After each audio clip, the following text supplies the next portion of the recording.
everybody, welcome back. You will notice that it looks a little weird.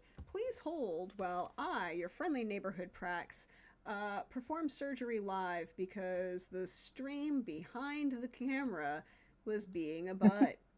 And this is how we do things, As, that old theater saying, make it work. How many of us have, had to make it work? Gaff tape hides a multitude of sins. This is true. This is in truth a very big truth. But that means, hey Pope, you get to go first in introducing yourself. Hey everybody, Pope here. Pope World Build on the internets. I am super hyped to be here raising funds for Fisher House. I will be playing Roland Black, Token Human, level 4, 3 separate classes. So things will be delightful and messy. Also, seeing how far money raised, those of you who are joining us live, one, thank you for being here. Two, if you can, find one of those tweets or skeets and promote. Three, if you are giving, I issue a challenge to you. Currently, as I am speaking, the amount raised is 405. If we can, by end of stream, get to 575,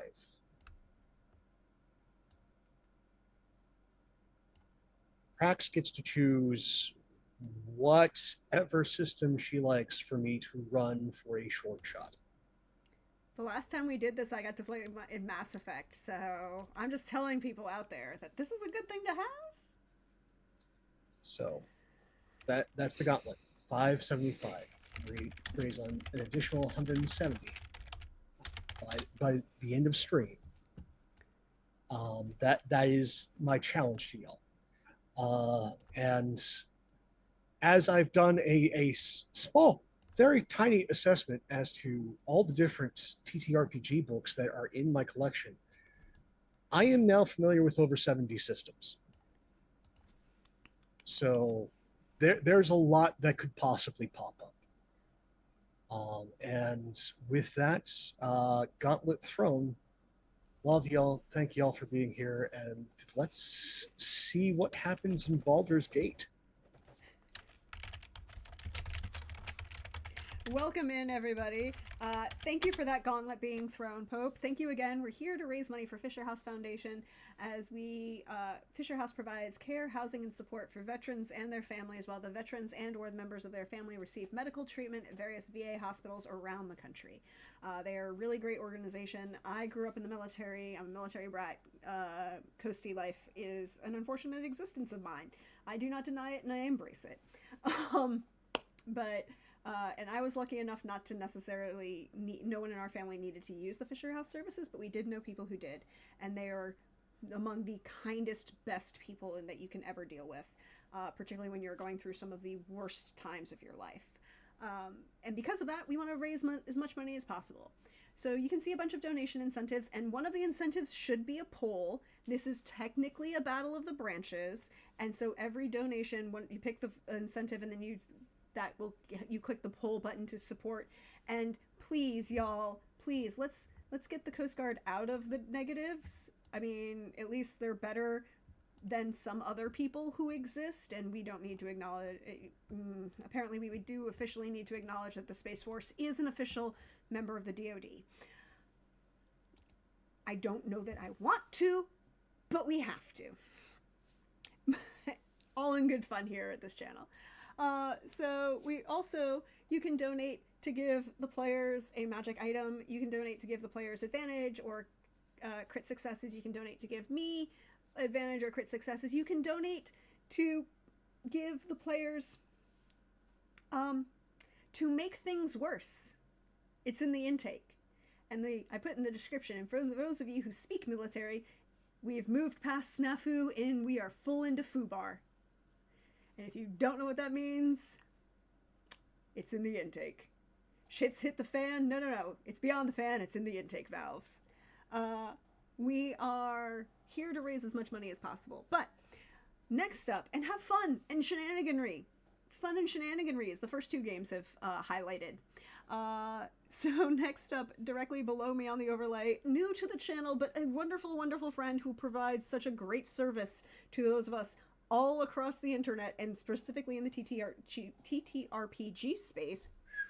Words I can't speak out loud. Hey, DC, welcome in. Hi, thanks for having me. I'm DC. You can find me everywhere under DC Lasair. That's DC Lasair. I appreciate being here. I will be playing your Electric Blue Dragonborn Sorcerer Garn Isaac Fizzle. I love all of this. Please and thank you. I want all of this for the rest of the world. But follow DC. He provides a great service, not the least of which is, why did that not work? Did I misspell? There we go. Not the least of which is wonderful Tech Fridays that will help me figure out how to do new and fun things with all of the tech that I have. It's really great. And I may have spent yesterday, or Friday, today's Sunday, right? I may have spent Friday listening to DC's Tech Friday while I finished maps for today. It was a very useful thing to have. Thank you so much. I appreciate it. And then last but not least, someone who's been here quite a bit recently and was maybe here last week. Hi, Dan. Hey, hi, I'm Dan, Uncivilized Dan, online on the blue skies and assorted various social medias of the world. Absolutely thrilled to be here with all these wonderful people. I've been keeping an eye on the stream since this morning. I sit here in absolute awe of Prax, just good. I'm going to be here again tomorrow. I wonder what condition I shall find you in by then. But again, I sit here in awe of the attempt. And I will be playing for today's game a little fiery bird boy known as Katrick, the Kenku Divine Soul Sorcerer. His coloring, I will point out, as the Dragonborn is blue and mine is perhaps not as dark as most Kenku. This one is more of he's not really albino, it's more of a golden colored. Look, at some point in the past, all right, at some point in the past, great grandma may have gotten it on with a phoenix or may not. Okay, it's kind of family history. Point is, now I've got these colors and I'm real good with fire. Kenku And likes someday fire. I will reclaim the sky. Because I looked, Divine Soul Sorcerer gets the ability gets wings at level like 14 or something. So I'm sure I'll reach that during this adventure. That's my goal. That's my character goal, my in-character motivation. Your in-character motivation is to reach the skies. Well, I will reclaim the skies for my people. yeah. There are worse goals to have in Faerun. I mean, honestly, there are hella worse goals you could have had in Faerun. Particularly lately. Like, the spell plague has been a thing. Everything that happened in Schult was a thing. Rumors of a giant brain in Baldur's Gate. That was a thing. Rumors that there may or may not have been a bunch of more Ball cultists coming out of the woodwork in Baldur's Gate. Well, that's just a state of life if you're in Baldur's Gate, right? Like, that's a thing. You had to deal with it. If you've played Baldur's Gate 2, you know that you just kind of have to deal with the amount of Ball cultists that just kind of, like, pop out of the sewers like daisies. It's an unfortunate problem. But you all, wonderfully fabulous players that you are part of a group of adventurers that are nominally sponsored / supported by the Temple of Torm. And across Faerun, the Temple of Torm has kind of started this outreach program where these low-level issues, stuff that's never going to reach Dristwerden or any of the, high-level great adventurers, right? These basic, like, these, bugbears have taken over the toll road and murdered the tolls and are enforcing their own tolls, which usually involves dead bodies, right? Like, this kind of low-level stuff that the Ozo great heroes aren't going to touch, but are a big problem for the locals. Or, you know, there may or may not be an infestation of just zombie hands in this guy's one farm. It's a problem that needs to be dealt with. Kind of low-level stuff. Driss isn't going to touch this. But the temple has started an outreach where they sponsor these adventurers. Each adventurer they are given at the start of each, as long as they take these little jobs for the temple, each one is given 3 standard healing potions that they can keep, even if they don't use them at the end. And the temple merely asks, you can keep any spoils you get, just deal with a small low-level problem. You can keep anything you find. If you find more than 100 gold coins, donate 50 to the church, right? Like, donate 50 to the temple. If you find more than 100. Anything else, items, anything like that, y'all can keep. It's your business. It's not ours. We don't care. Anything less than 100 gold, keep yourself. It doesn't matter. So it's doing some pretty good work, kind of dealing with these low-level problems. And the Temple of Torm in Baldur's Gate is actually... I have a map. Hold on.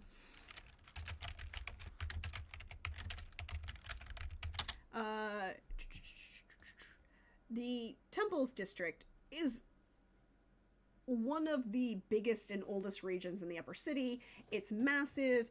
It is home to some of the biggest and grandest temples in the Sword Coast. Torm has got a pretty good-sized temple there, so does, you know, the big 3, Torm, Lathander, Tyr.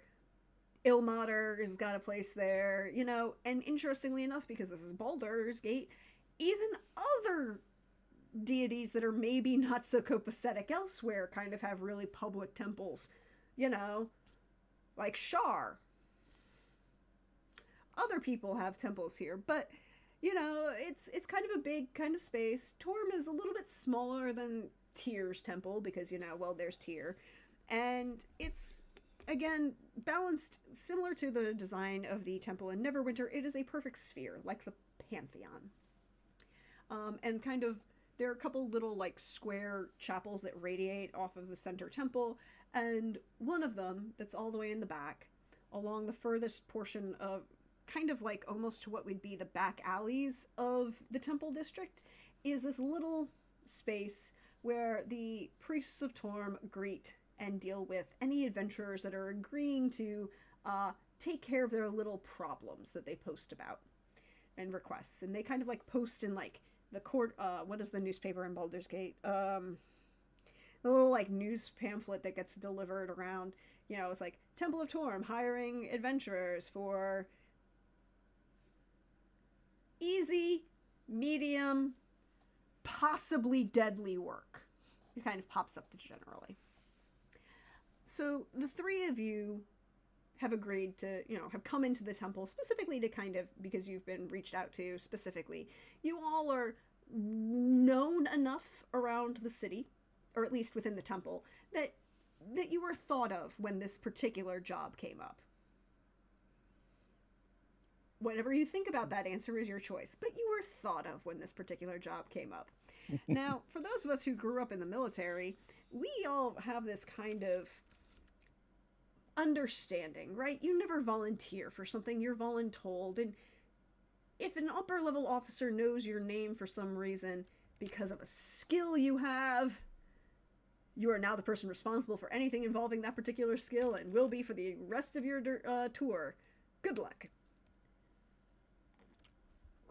But as you kind of, 3 of you kind of work your way into this little side temple, there's or not temple, well, office, really, but it opens into the big temple, so it's really kind of just like a chapel with a big desk, a very, very large, imposing desk, and seated kind of awkwardly behind it on, like, is a massive brass dragonborn. And the problem is the tail, right? Like, these chairs are all designed for people without tails. The tails are always an issue. And so he's kind of always futzing with it. And you know what the answer is. Just take the back off the chair and then... But then it's a stool and not a chair. And but he's got the robes of a priest of the temple on. He's got a large scar that runs through his left eye and down to his down his jawline and snout. And he keeps clicking his talons in his left hand as if he's counting, and kind of looks up when you come in. Ah,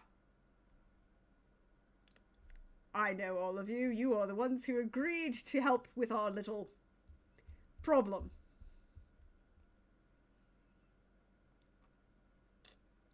So what do we see? What does this dragonborn priest of Torm see when he looks up at you all? I guess same as intro order. Mm-hmm. So sees Roland.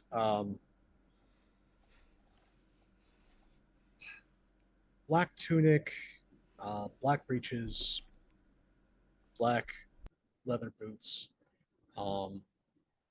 Has a large quiver, bows in there, arrows, another quiver with javelins, a mace and a frog on his side,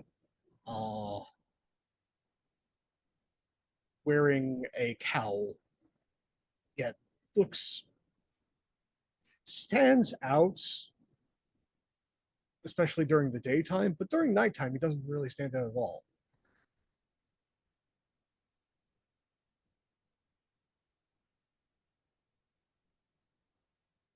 I mean, it's a look. And then, what does our other dragonborn look like? All right. Garn is a thin and wiry, yet very handsome, electric blue scaled dragonborn with yellow eyes. He's wearing a simple brown robe and looks like he hasn't peopled very much in a while. And yeah, and then next to both of them, and certainly like a foot or two to the right, and probably a foot or two down, definitely probably much shorter than either of his southern companions, is a who looks to be a young Kenku man. Again, as stated before, a bit unusual in the coloration of his feathers, which are more of a white golden, which definitely gives him a very striking appearance. And he stands there in a more sort of light colored robe, a hood, and just light adventuring gear, a simple dagger at his belt, and a simple quarterstaff. But the quarterstaff that he is kind of leaning on, at the top of it is a little burning flame that actually has taken the shape of a general approximation of a phoenix. The staff itself is not magical. Anybody using any kind of detect magic would see it as a simple application of a control flames cantrip that he just kind of has on casually as his little staff of office, badge of office, that he has declared himself as descendant of the phoenix. Oh, you're muted, Rex. Thank you. You also all have little badges that are like 3 inches by 1.5 inches wide that kind of show that you're part of this group of adventurers. The other side benefit is like you can kind of show that to the guards and the Flaming Fist, and they mostly won't hassle you too badly. Maybe don't commit public murder, but sneaking into some place, oh, you're working for the temple, it's okay. Kind of low level stuff. And this dragonborn who can actually kind of like has to look a little bit down to see Kittrick, and then kind of smiles. So, thank you for volunteering for this wonderful opportunity to help the Temple of Torm. And yeah, that's all bullshit. I'm not going to try and bullshit with you on that. So we have a problem. The Underseller has a higher percentage of undead than is respectable. There is a percentage of undead that we expect in Baldur's Gate. We have passed that. So we just kind of need you to check, just a little check. Make sure that Bol's temple is, still sealed. Don't have to go inside. Just make sure the door's still locked.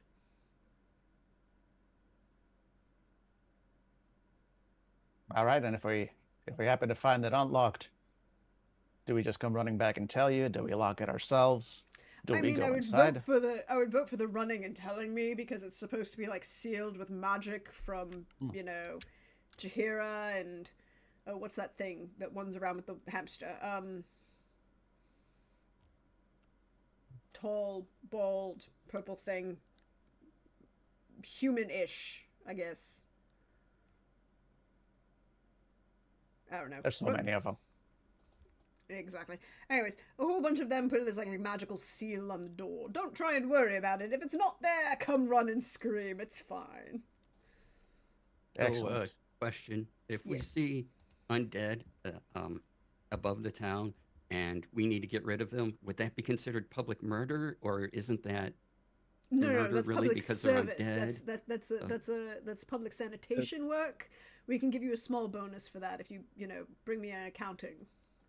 There's, an acceptable level of... It's the same thing with any big city, right? There's always this level of pollution that exists on any of our waterways, unfortunately. We'll keep trying to legislate around that, but... the Alchemist Guild. I don't like them. But they keep having this issue, and, so... If we can get rid of the lower, so we acknowledge that there's going to be a population of undead through any city. We just need to keep it under tourists running and screaming levels. So, all undead or just the non-sentient undead?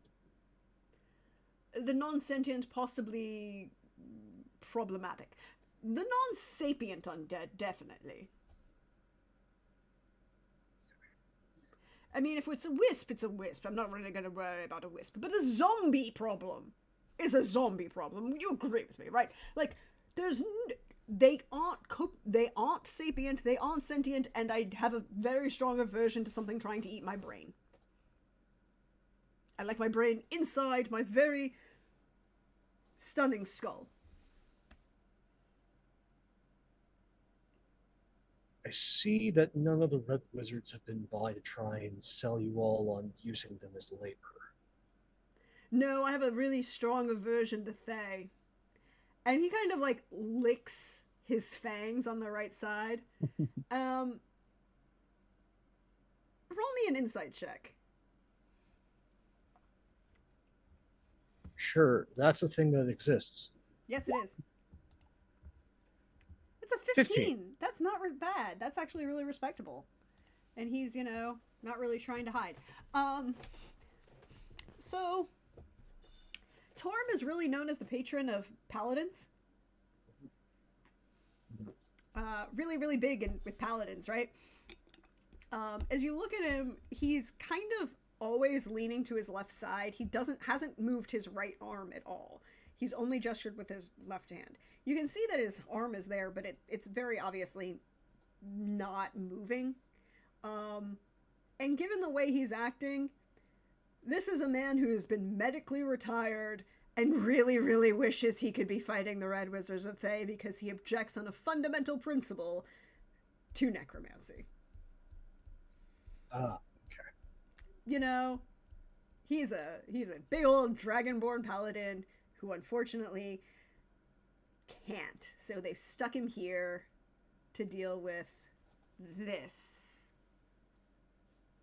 And maybe find a cleric who can do some work on his arm. But at the moment, he's serving Torm still. But these are things. He also, very obviously, the way he said, I have an aversion to something eating my skull, probably has had a lot of experience with zombies, and just, at a certain point, it's like, nope. So, make sure the door's locked, come back, Any additional undead that you can remove, just keep a count and I'll tick it off on the box and we'll add it to your blessings from the church. Also, we'll send a bill to the council for the city of Baldur's Gate. That'll be great.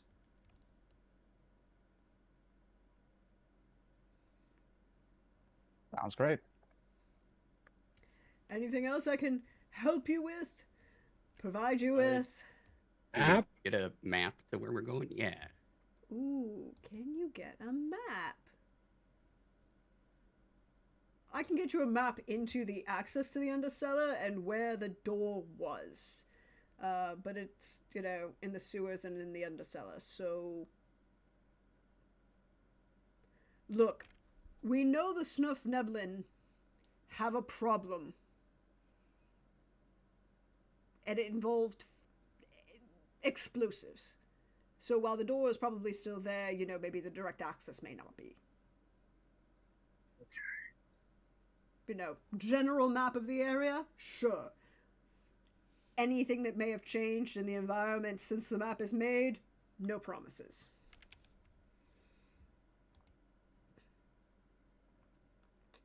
It'll have to do, I suppose.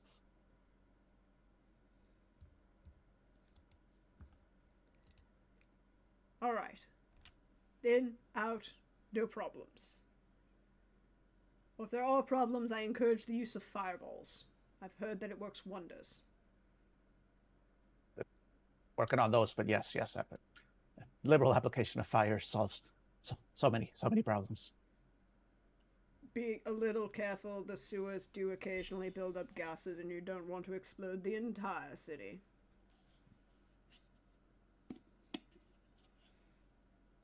There's far too long a hesitation before, noted.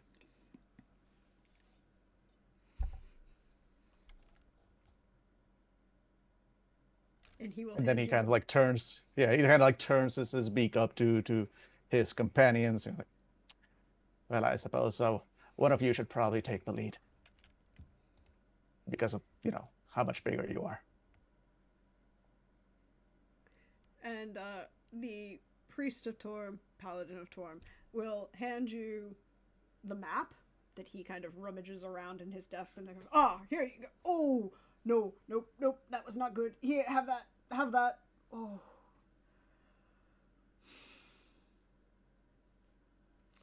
And then hands you your allotted 3 standard healing potions each.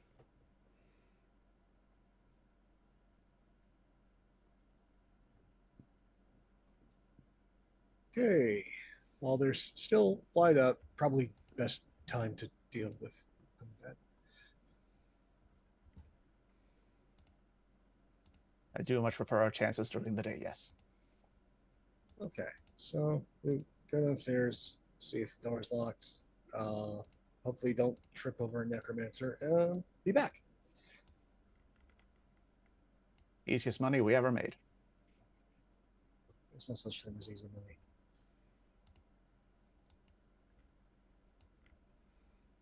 Yeah, no such thing. You guys have money?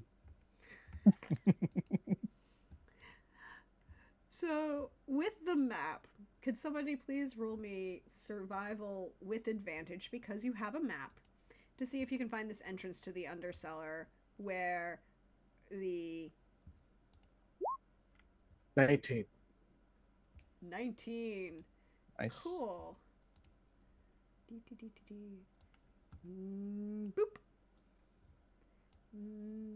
Boop. Boop. Can y'all see? Because if not, I'm just going to turn it off. I don't see it. Oh, well, Don't see hold on. anything. Hold on. Boop. Now can you see anything? I see it darkness. Yeah, I see Yeah. darkness. Okay. It changed. So, let's give you that. And then let's...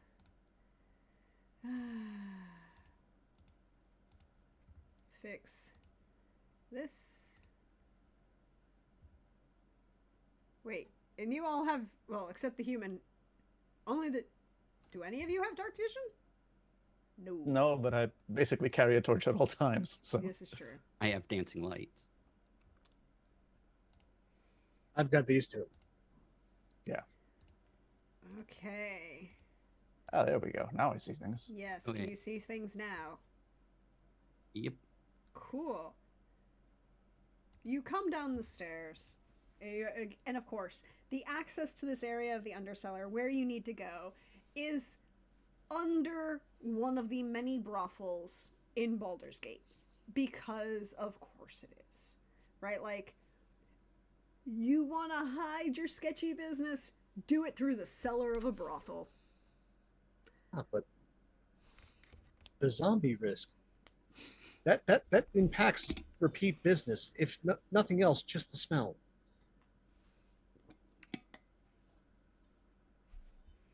I didn't say it was smart. I just said, you know, it is a standard practice that happens through Baldur's Gate 1, 2, and 3. For those of you who don't remember Baldur's Gate 1 and 2, yes, you can actually access the Undercity through one of the brothels in the city. That's just bad city planning. Yep. And as you come down, you can see that these stairs are well worn, well trod.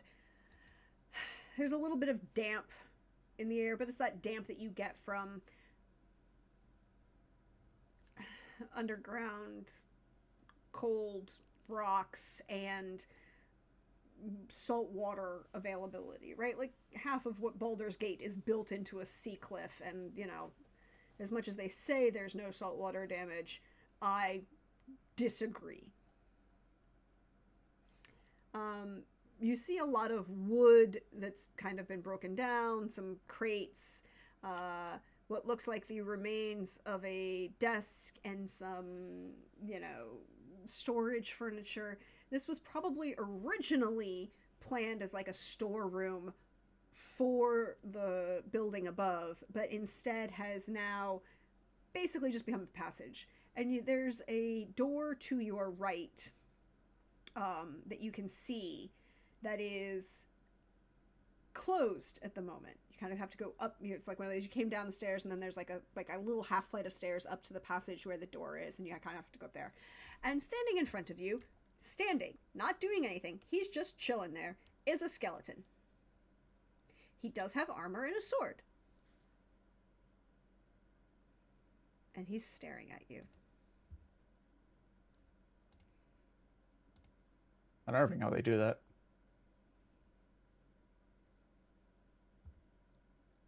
Quick. Hi, what's your name? There's no response. I'm going to call you Bob. Hey, Bob, I'm going to need you to move away from the door. No answer. Because he's a skeleton. Hey, you never know. He's a, look, It's only polite to check. this is my thing about undead, right? He is a skeleton. He doesn't have vocal cords. Hey, there's gesturing. Yeah, There's doesn't- possibilities. There's a lot of magic. Yeah. And Roland doesn't know how any of it works. So, okay. I see. I'm sorry you feel that way, Bob. But we really need to get past. And, well, F's the mace. You don't have enough meat for me to poke. Nope, he doesn't. So, we've got to do this the hard way. I'm sorry, Bob.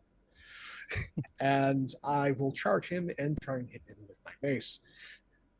Cool. You're going to hit him with your mace. That's the idea. That is at least the concept of an idea. Yeah. I hear him. Yeah, with a 22. Well, that should be a 20 because it's adding the archery, even though it shouldn't. Yeah, it's just being weird. It's a 20. With a 20, you will hit this poor little Skelly. Or 6 damage. The sound of broken bone as you shatter one side of his rib cage, but he's still standing. I mean, does he seem bothered by it? Nope. Yeah, I'll. That's my turn. Well, I mean, he seemed bothered by it. I should rephrase. He does seem bothered by it. What he seems bothered by is actually he is like he's missing half of his rib cage, right? Like. Yeah.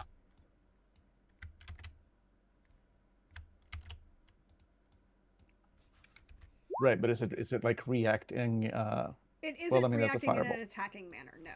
Okay, that's what I was curious about. Yeah. No, it doesn't act in reacting in an attacking manner. I'm just activating nameplates so I can tell who's who.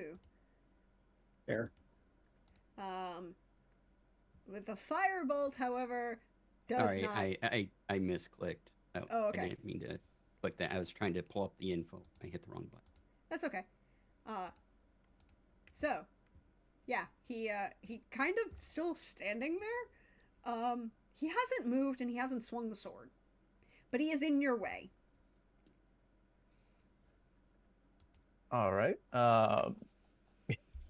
Hittrick will kind of, from where he's standing, he's not going to get any closer to it. Just because it's not lashing out, it doesn't mean that it might not be about to. It might just be particularly slow about things right now.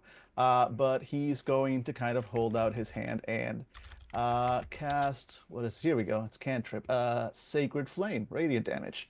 He's going to try and hit it with a Sacred Flame. How do I roll that? Are you going through D&D Beyond or through? I'm not on D&D Beyond. You're No, on I'm just Roll20. here on Roll20. So Okay. I would just. Just I think that's just like an attack, right? Like It's just an regular attack roll. dex attack. If you in your main page of your character sheet. No, if that it's- just brings up the whole spell. No, Yeah. on your main page of your character sheet, right?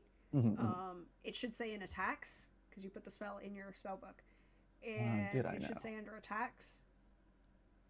Right? Attacks and spell. Here we go. If you just click it from Fireball, there, Sacred it'll roll Flame. it. Okay, 1d8 radiant. Let's see if that works. I Mhm. may have. Just click. No, over it. that's broken. That's absolutely broken. Just click. uh, over it. okay. Okay, let's see. So Let's see if we what's can the do save this. DC? Because this one's first save. Yeah, it's This a is not DC Yeah. 10. It's a DC 10. Yeah. So it's got it. Okay, so they've got to do a DC 10 dex save. A DC 10 Dex save. Or DC, my spell save DC, which is wait. What's my spell save It's 10. DC? Okay. Well, according to your sheet, it's 10. That's why I was saying. Yeah, that checks out. All right. Because it could be wrong. I don't think that's right because it's base 8, proficiency, which is 2. That would be 10, and then whatever your, in this case, charisma bonus is. Yeah, yeah. No, So it's that's accurate. okay. So 12. So 12 total then. Yeah, so 12 total. 12. It's Yeah, not okay. adding your charisma as your Yeah. spellcasting, and that I can fix on your sheet for you. Hold on 1 second. Yep. Hands off. Well, that's being fixed. Y'all go donate. And if we reach Yeah. 575, Hope down there is going to run a special mini shot, I believe you called it. Yeah, short shot. Something where Short there's shot, yeah. beginning. There is clearly a beginning, middle, and end. Okay, it's being weird. I can't fix it, but we know it's a 12. So it's a 12. Yeah. So it's a 12 that he needs to make a dex save on. Yes. Yeah. Otherwise, he goes whoosh. Otherwise, he goes whoosh. It's a dex save. Oh, he can do one of those. This will be fun. Oh dear. These are Harryhausen skeletons. It's a 20. Look at him go. Yeah, he just dances out of the way. Yeah. And No, that it's or I not e- miss, and whichever I think one you it's want. not even that, right? Because he's not moving. He's standing specifically in the same space. He took the damage. He's kind of raised his arm. And it's that level of full-on just lean, like he's swaying in the wind level of stuff. And that just, it's that timing, right? Like that. It's Yeah, just yeah. like a carnival game, right? You think you should be able to shoot through the little blade to hit the thing and blow the and shoot the thing behind it, but it never works, and you always hit the water. In this case, he just kind of whoop, whoop. Yep. As a golden pillar of flame just flashes for just 1 second where it was a minute ago. It's like, how did I miss? Need to lead your shots. I show Bob my badge. You show Bob your badge. Hmm. What are you trying to get Bob to do with your badge? I don't know if he'll acknowledge it or not. Ah. Fun things I like to do when we have fun and interesting choices. I also like to combine certain rules from certain games. So in this case, let's roll a D100 luck roll from Call of Cthulhu. So you want to roll low. Sure.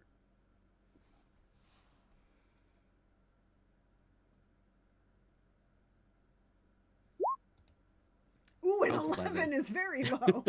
Yes. So Bob, thanks guys, he now has a name, kind of looks at this badge that you show him, and you see the head tilt like it's a stop on a cog, and then tilt back up, and then doesn't really move from the space, but turns himself to let you by, right? He turns himself 90 degrees as if to let you all by. Still staying on the same square, but giving you space. Thanks, Bob. No I'll hard walk feelings. in and open the door. Yeah. And I hope they don't take out its repair costs out of our winnings. You... I didn't think that would work. It'd be very interesting to find out why. You make your way through the door. It's not locked. It's really kind of, a big open space. And it becomes immediately obvious when you make your way through the stone archway that is this doorway, the amount of blood that's on the floor. Oh no. Like a very obvious, like right in this stone archway, a person lost a large amount of blood, 3 or 4 pints. I have a question. drag. How fresh is this? Is this movie theater sticky, or has it all gone dried and rusty? A couple days. Okay, so it's mostly dried. There may be a couple of places that are sticky. To kind of gross you out, and I apologize in advance for this, it is gas station bathroom sticky. So not as sticky as the movie theater, just more muted. Got it. Yeah. Yep. Glad we all know what that meant. Sorry, all. Yeah, more muted. Less sugars involved. Okay. Strange question, but fun of being the son of a homicide detective and considering Baldur's Gate's climate and that we're underground. Are there any ants? You can roll me an investigation. Cool. Because it's in the dark. You should have some line of sight. And there are, like, torches that are lit up, but it is dark. 17. All friends. There are a few. Cool. Not very many. Again, I live in Florida. I know about ant behavior, unfortunately. You learned so many weird things here. Do these look like they're scouts, or do these look like, again, fun fact, fire ants love human blood, and use it for nourishment. So you can, find where the body's been dragged, not just by the blood trail, but also follow the ants. So, fun facts that we need to share. Number one, it looks like these are scouts. Or Okay. it's either scouts or the end of, right? Like it's just that Mhm. level of tacky and dried that it's either these are either scouts first finding it, which seems less likely, and these are the final, you know, Okay, these are the final workers trying to grab what they feel is viable. Got Yeah. it. Is more likely instance here. Um, you do hear a creak and then a snap. And then movement you sense of something moving towards you. And kind of like staying in the shadows, but you can kind of see flashes of it. I'll put some dancing lights. Cool. Dancing lights around. Kind of where we hear Guard. the sound coming from. You want to put the dancing lights where you hear the sound coming from? Yeah. Just to light that. So right about here. See that? Nope. Okay. Oh, that's why, because it didn't do this. That better? Yes. Yeah. Yeah. So now you see the being moving towards you. That looks like a combination of. Okay, that looks more skeletal. Yeah, it's kind of. I've been using this. Apparently, used this phrase frequently the last couple weeks. It's still juicy. Mm. Okay. Hey there, buddy. You have a name? He's moving a lot closer and a lot faster. Okay, Bob. Back off. But he's moving And- much more in erratic patterns. Well, let's see if we can't pin him down. I'm gonna throw a javelin at him.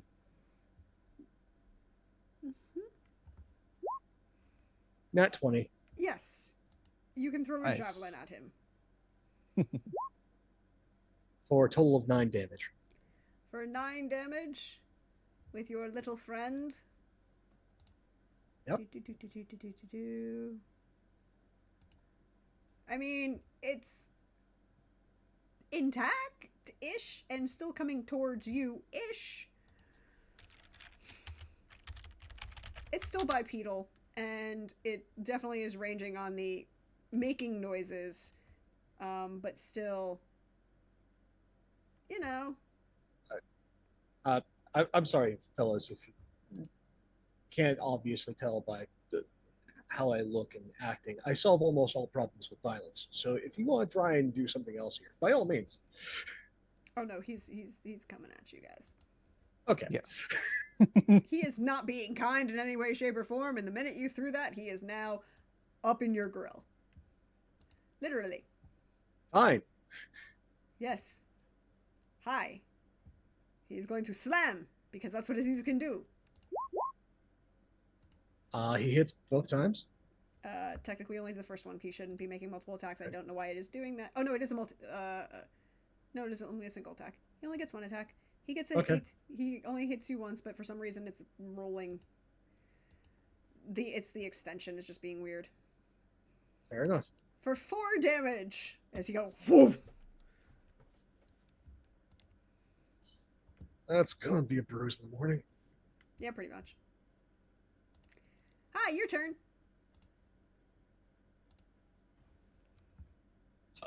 Okay. Whoever wants to go next. We're kind of doing popcorn initiative right now. I can go. I'm sort of All yours. trying to think up a spell. I'm like, do that again. Oh yeah, finger guns, and I fire. Yes. Yes. 15 hit.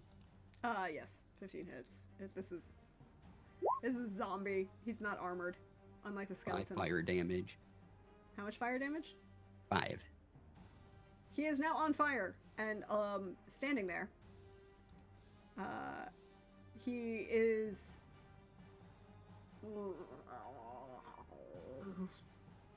still alive though. Cool. Katrick will kind of like from in between everybody else, just from behind there, shoot off a little firebolt of his own. Just do a little finger guns too, and kind of then whether he misses or whether he hits or not. In fact, he's not entirely looking as he shoots, because he's looking up at Garn, kind of like Fire Bros vibe, because he's just so excited that somebody else is also using fire magic. Big fan. But anyway, let me make my roll here. So that one's just going to be a attack plus. Oh, goddamn cat. Perfect timing. Wow, love you. Sorry, not the time. All right. Where? Okay. I'm pretty sure because I think since I entered my spells basically manually, so none of them are going to work automatically. So I'm just gonna have to kind of roll here. Yeah, it should be what your. Here, let's see if I can fix this for you. Yeah, you can tell which of us does not usually play online that much because not that familiar with the systems. It should be in this case just a d20 roll plus 4. Yeah, I'll just roll one. Firebolt. Ranged In the fire meantime. damage. Add ability mod to damage or healing. There you go. In the meantime, that's a dirty 20 to hit. Spellcasting ability. Charisma. Yeah, you just have to change it on each of the spells to what the spellcasting ability is. All right, I'll try and do that in between between things. But in the meantime, 20 I assume Yeah, hits. 20 is going to hit. Yeah, So roll that's your 1d8. Yeah, a d10. 1d10 Or- if it's fire. Oh, d10. Oh, yeah, you're right. Thank you for that. 1d10. 3 points. Which is just enough for him to light up on fire, and the two of you are he flames, and he goes whoosh like a Roman candle. Which makes a lot of sense because, he's still juicy. And Katrina kind of like offers up one hand to Garn, like do the high five. High five. You use the javelin sticking out of Bob 2 to push Bob over. Bob gets pushed over. He gone.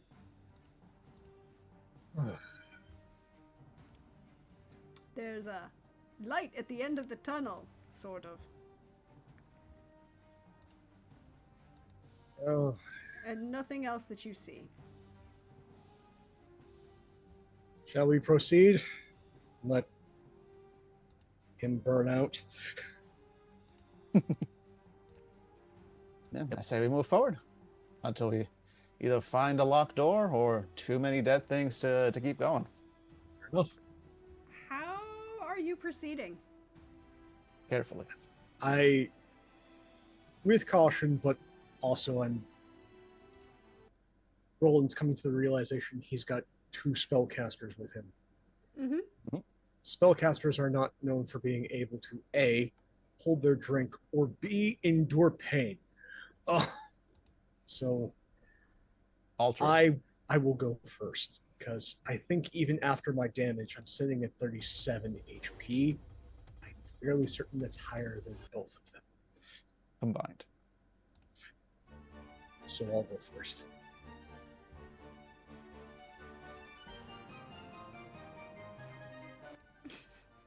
Sometimes it's true, sometimes it's not. I think the dwarven spellcasters would like to object. But as you make... Fair. They would like to, but their spouses agree with me. I don't know all of their spouses, so I can't say that.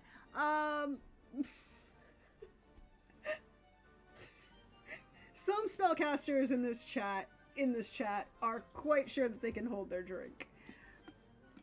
And considering that particular spellcaster entered the chat by saying that they were brunch drunk, we appreciate them for it. I appreciate brunch drunkenness, but also barbarian. Also, yes, I am judging you. Barbarian is judging everybody, I understand. So could you roll me perception as you proceed? Certainly. It's one of the few skills I'm I casting possess. mage armor on myself while we're doing this. Yeah, feel That's free. That is a excellent free choice. action. Free action, not in combat. Want to cast mage armor? Go right ahead. 18. 18. There is nothing weird about these, about the entire passage to the door that you can see in front of you. Again, another of these large arched stone walls, and we see that you have plenty of light and space here. Nothing creepy, but you definitely see that the floor has been built intentionally with drain holes. Mm-hmm. Is there a door of some sort where the trail of blood ends here, or is it just wall? It's just wall. And technically that trail of blood should go to the door, but I was working with what I had. It's fair.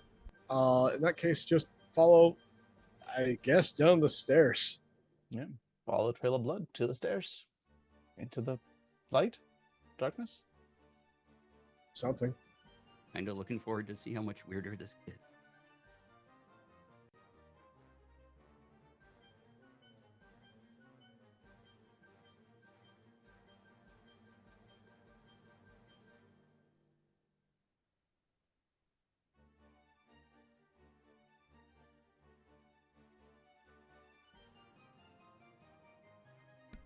So as you make your way down the stairs, by the way, you can now actually control your characters, or at least you should be.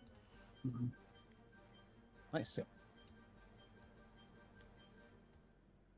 You can see that the bottom of the stairs, it's going to turn, and it didn't Yeah. quite turn because I can't make it turn. Yep. There's only so much manipulation you can do. Yeah. That's fair. This again, all of these are big stone archways. They're very open, and you see, in this space, you see, like, you know, you've all been in Baldur's Gate for a while. One, maybe two undead of this kind of level in a sewer area. Not uncommon, you know, somebody didn't, you know, got risen wrong, something was in the water from the alchemist, but you're now up to 4.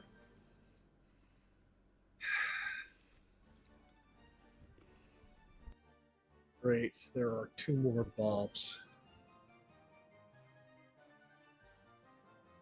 I mean, they haven't exactly been a lot of trouble so far. Undead tend to get more problematic the more often there are. It's usually the sign of either desecration, alchemy gone deeply awry, or necromancer. So, again, I knew this job wasn't going to be easy. All right, juicy ones back there. You are standard, Skelly. Looks like. Either you guys talk. Want to take us to your boss? Anybody listening? So, that's what you say? Yeah. Cool.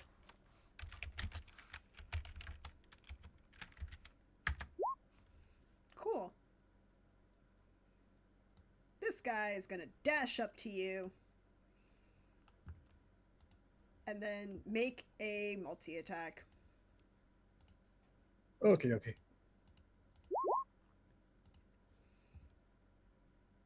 That's the damage. That's just the damage. What the heck is going on? Here we go. There we go. Both those miss. Both of those miss. Okay. Humph. Humph. And kind of like rears his head back as if to give you a headbutt. Nah, Bob. Nah. Going to hit him with my mace. 12 hit? No, that would be a 10 because this is Yeah. not a tree. A 10 So- will hit the squishy one. Okay. Mm.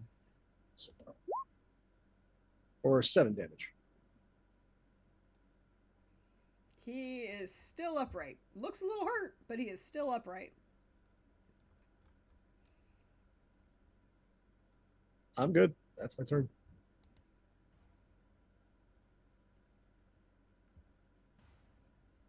So as you take your turn, either Garn or Kittrick want to do anything? Yes.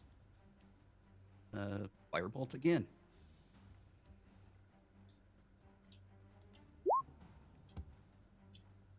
17.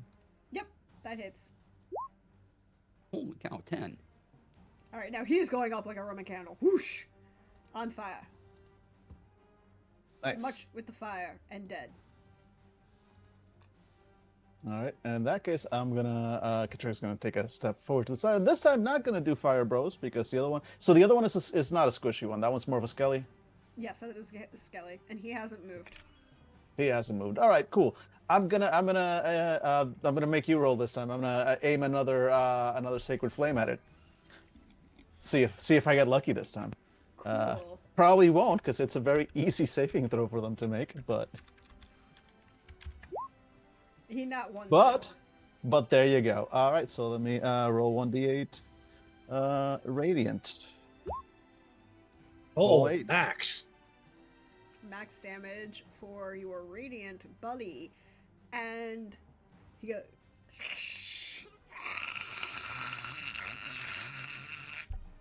Not the sound Yeah, he's as a- making so much as the sound of his bones sizzling under that, radiant damage.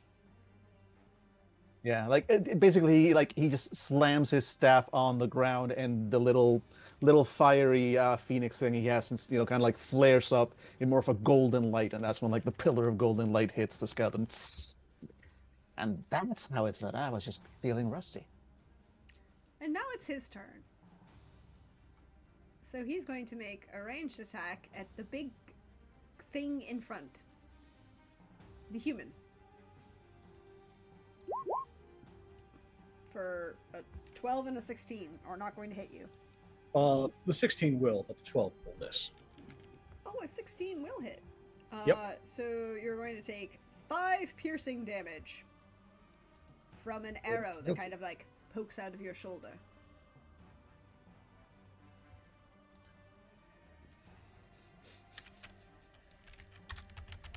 There is deep grumbling. And then a slight snarl as I rush towards the skeleton, brandishing my mace. Brandish away. 13 hit? Yes. Well, hold on. No. Skeleton. Oh, 13 okay. just hits. They have Well- armor scraps. Take 8 damage. And it shatters.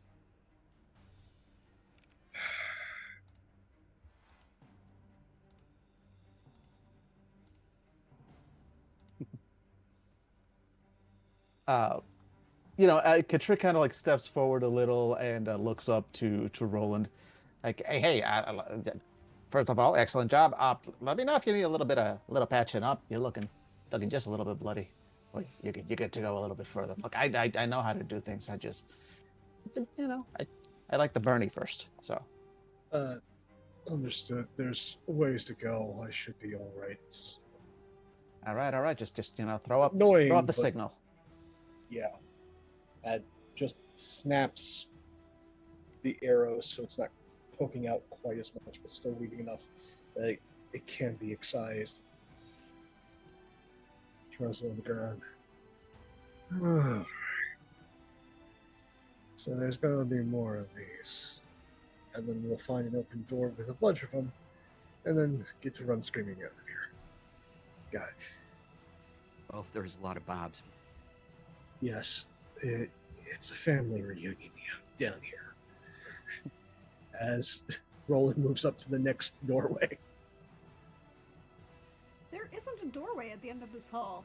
There's just a small bench coming out of the stonework with a top capstone of like slate and 2 large pillars for that are possibly silver, possibly something else, for large pillar candles. So the candlesticks themselves are probably about 18 inches themselves, and then the pillar candles that are on top of them are a very, very vibrant yellow. Like the candles are caution tape yellow, right? Like, no missing these candles.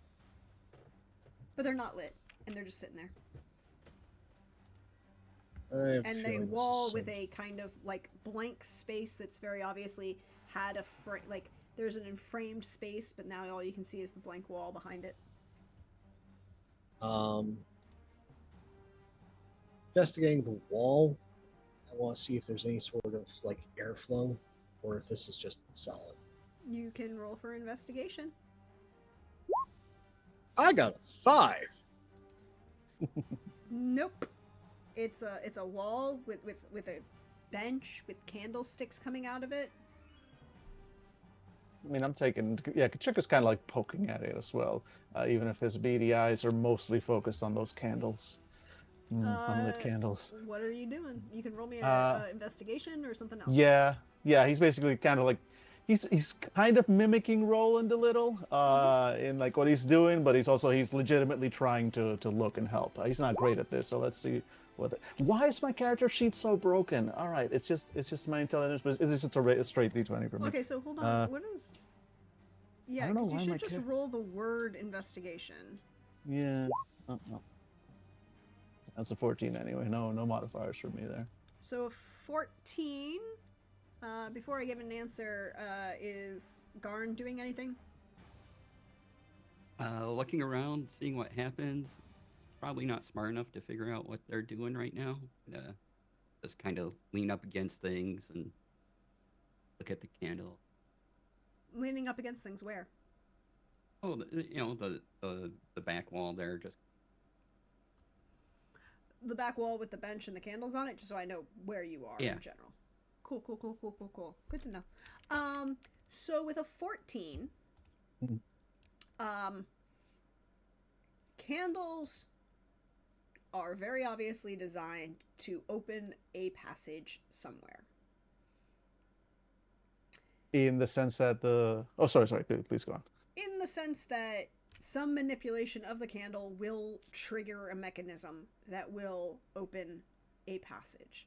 Now, you know from your map that you need to go west to go north to get to where the room with the sealed door is, theoretically. You're pretty sure that one of these candles will open a door to the west, one will open the door to the east. You're not sure which.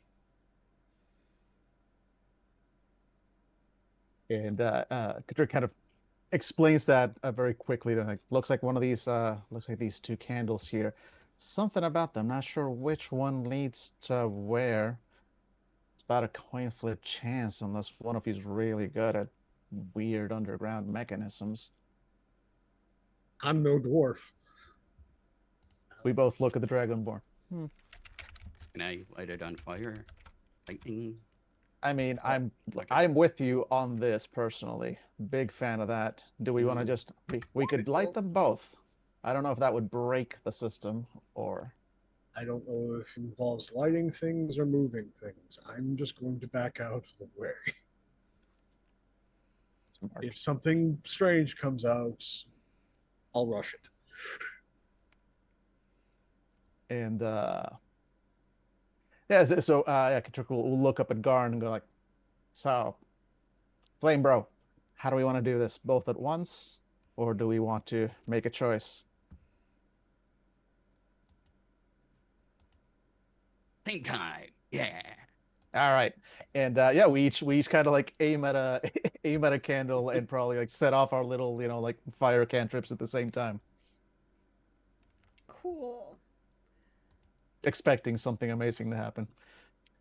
So you both fire off your little flame cantrips. Both of these candles light. And you hear gears start to turn. Did something. And the candles start to turn and pivot. And pivot. And pivot. Till they're 90 degrees facing down the tunnel. And I need everybody to make me a dex save as two jolts of flame come bursting out of the wall. 16. You need a 12.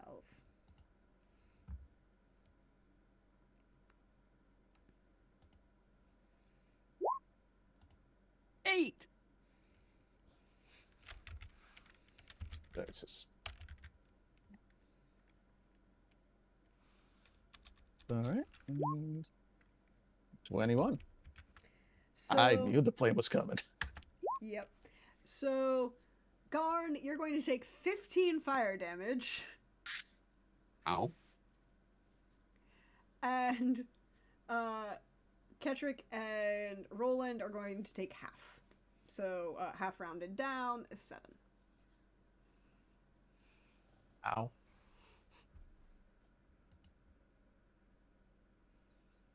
And then you see the two candles pivot that 90 degrees back up until they're just sitting there remaining the same. So not at the same time. Ow, Was yeah, not that. the answer. All right. I would like to Okay. use my second wind. You also each have 3 healing potions. Yes. Yeah, but I might as well try and hold on to the thing that has monetary funds as opposed to natural ability. This is true. You can use your second wind.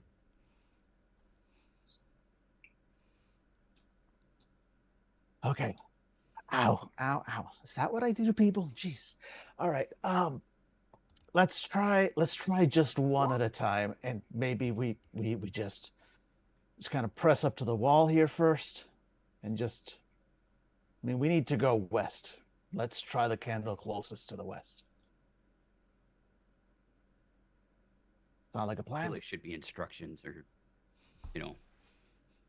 All right. So, Katrick will kind of press up against the wall. Like, we saw where the streams of fire came through. So, all right. So let's just kind of get away from the fire jet spouts just in case. And he's going to, again, aim little control flame cantrip at I guess the one the closest to the west wall. Mm-hmm. You aim the little cantrip, it goes off, the candle lights up. You see it start to twist and twist and twist, and you hear clunk. And the door to your left swings open, kind of lazily. Hurrah! And then I do not move any further away from the wall just in case. I'll take a look through the door. Through the door is an interesting experience. You don't have dark vision, but it is an interesting view. You see more bobs, but you also see a big old... You realize that you're kind of going downwards, even though there are no stairs as you look through the door.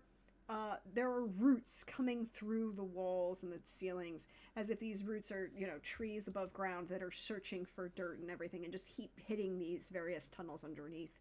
And you see in front of you a void of black with a great rolling red underneath it, kind of like an open trapdoor. Maybe an open door into a pit. There might be stairs, but you kind of have to move closer in to kind of see, just from perspective-wise, where it would be. And you see 2 more bobs. Mm.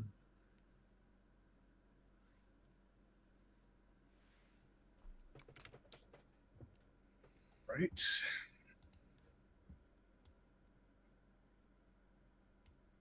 Let us consider things like range. Yeah. It's probably, but Do these look like they've got bows as well? Yes, possibly. Yeah, as far as we can tell. Yeah. Yes, as far as you can tell. They are 2. One of them is squishy. One of them... I was moving to show you where you could see. That was all. yeah. One of them is juicy, and one of them is not. One of them is crunchy. Is the close one juicy or not? Close one is crunchy. Okay. And in that case, I'm gonna rush him. Oh. Cool. And I'm going to try and not necessarily hit him. I want to push him. Okay. Because I see the glowing thing, and it's obviously from below. So in theory, I think I can maybe with like a little bit of effort eventually push this thing to its demise. Okay. Roll me that attack. I will just use my athletics because it's the same difference. Yeah. 6. You Yeah, rush up. Okay, this guy is far more solid than I gave him credit. Yeah, you do that. You rush up and go to tackle him, but it looks like a wide receiver trying to move a center. Hmm. Damn. You Okay. yeah, Jerry Rice was good at many things. Moving the refrigerator wasn't going to be one of them. Action search. Oh, sorry, my bad. Action didn't mean to charge. click Go that. ahead. Default to other IP ideas. Hit it with the mace. Fair. Me too. 22. That actually will hit for 3 3 bludgeoning damage as I like clip this thing's shoulder. Yeah, right over the top of the shield as it kind of tries to bring it up. It's his turn now. You all up in his business.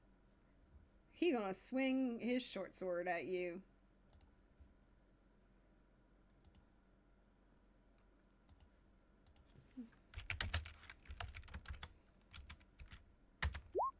For 14. Misses. He just swings and a miss. But he doesn't move. At all. Garn or, Kendrick? Come in. Out there and firebolt. A. Go to. 14. A 14 will hit. Its AC is 13 because it has armor. Fire. 8 fire damage. Still barely standing. All right. I'm going to. Are they both within 60 feet of me? I know the close one definitely is. I don't know if the furthest one. 5, 10, 20, 30, 40, 50. Just within range from where I am. Looks like. Yeah, Yep. he's 50. Okay. Cool. So I'm going to spend a sorcery point. I guess it's a level 1 for guiding bolt and do that twin spell so I can basically throw 2 guiding bolts, one at the one that's right there, although if it hits it probably kills it anyway, but heck it. And then second guiding bolt at the furthest one away. So that is 2 attacks. Let me just roll those. 1d20 plus 4. That's a nat 20 on the first one. So you get to. And a 17 is Sorry. going to hit. So do you want to Yeah. put the nat 20 on the one further away? I think I'm going to put that one on the one further away, because the one that's close is being handled. Yeah. Yeah. I'm willing to allow that. That makes sense to me. So Yeah. 17 for the one close up in front, and it's how much damage? So guiding bolt is real quick. I actually had it open a second ago. Sorry. It's 2d6. Is that? Oh no, 4. Wow, Jesus Christ! I forgot how much guiding bolt is. 4d6 ranged. So let me go. Sorry, radiant. So let me go ahead. Roll 4d6 for. This one's gonna be the one that we hit with the nat 20. Yep. Or no, for the 17. So for the 17, so that's 10 points of damage for that. He is very, very smoky and crunched. Yeah, and then for the second one, nice. Yeah, so double the dice, or double the damage. So Just double the damage. So 36. 36. He is also. Bye-bye. Spend a sorcery point for that, but worth it, as just fiery radiance bursts out from Katrick, just like. All right, I'm starting to get tired of that. Sorry, guys. Appreciate Wow. it.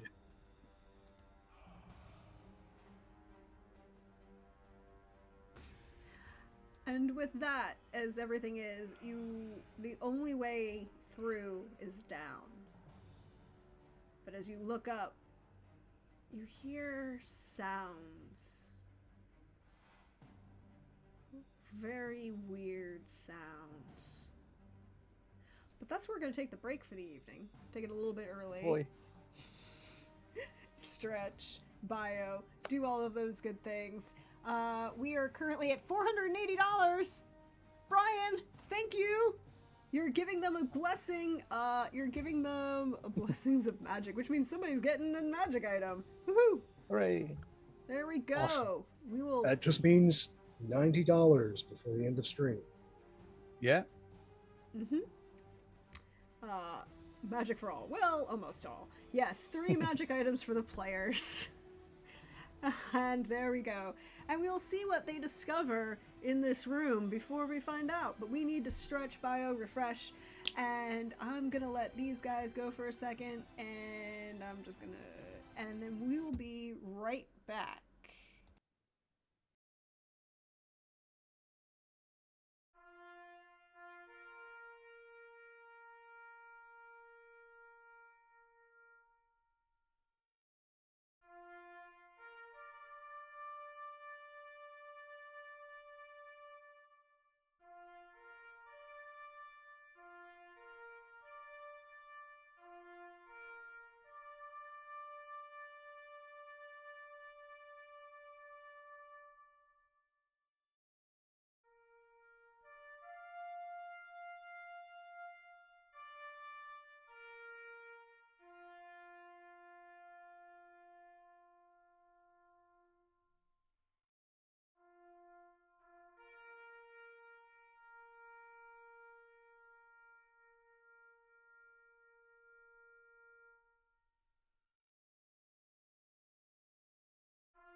Hello, everyone. We hope you are stretched, refreshed, you're good. We'll be back in a second. I just wanted to take this moment to, again, thank everybody who's donated so far. Thank you to everyone who shared the link around so far. We are raising money for the Fisher House Foundation. Fisher House Foundation provides care, housing, and support for veterans and or their families while they undergo treatment at various members of the veteran and or their family undergo treatment at various VA or DoD hospitals around the world. There are currently 92 Fisher houses, and I think we're going to open a couple more before the end of the year or the beginning of 2025. They are wonderful, wonderful homes where people can stay. They have people that are there to kind of help and guide, and there are services like counseling services that happen there. Also, you can also donate your hotel rewards points and free hotel rewards nights, because sometimes these veterans or their family members need treatment at various hospitals where there isn't a Fisher House yet. And when that happens, the Fisher House Foundation will try and reach out and use those reward points that they got donated to also help provide places for these families to stay. So, we appreciate each and every one of you who has donated so far. We are at, a big chunk of where we want to be, but we also know that there's more we can always do, and Pope threw down a gauntlet, so we want to see if we can get to $575 by the end of this stream. As in, the end of this game. Not the end of this stream, because this stream is going to keep going. We are currently in 8 hours and 16 minutes of the 13 and a half hours that I will be streaming today, and another 13 and a half hours we're going to be streaming tomorrow. So, excuse me. Gear up, get ready, and we're going to dive back into the shenaniganry and fun beneath Baldur's Gate, because a human, a Kenko, and a Dragonborn walked into the sewers.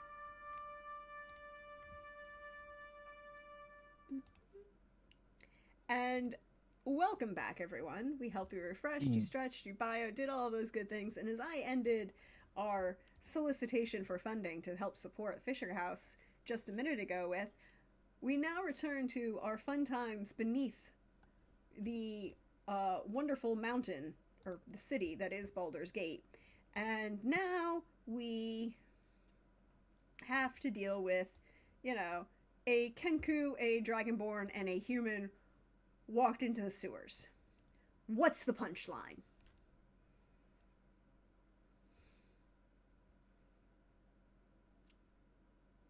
Suspect we're about to find out. Apparently Nobody there's a here but plethora- us skeletons. Well, apparently there's a plethora of Bobs here for you guys. They want to make friends. They want to bond.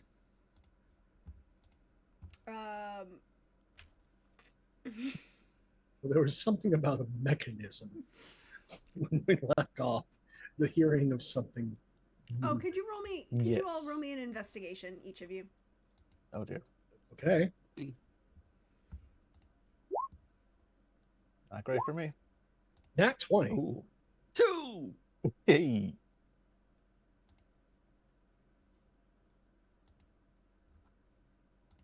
Two. Great, and a nat 20. Great. And what was the not great for? Just a 10 for Just me. 10. Cool. So, Garn, you're a little distracted. It's getting a little tight in here for, just a figure of your height. It's just getting a little tight. Not a lot. Like, there's still a good clearance, but it's that level of like, ooh, that ceiling is low. Lower than I want it to be. I'm still good, but I don't... And, Ketrick, you are looking around. You see the stairs that go downstairs of this portal, and you see the growing red light, and you see a mechanism across from you. There is a mechanism. It's there. Mm-hmm. With that nat 20, Roland, you see everything that Ketrick saw, but you also look at that mechanism and you go, well, that's a decoy.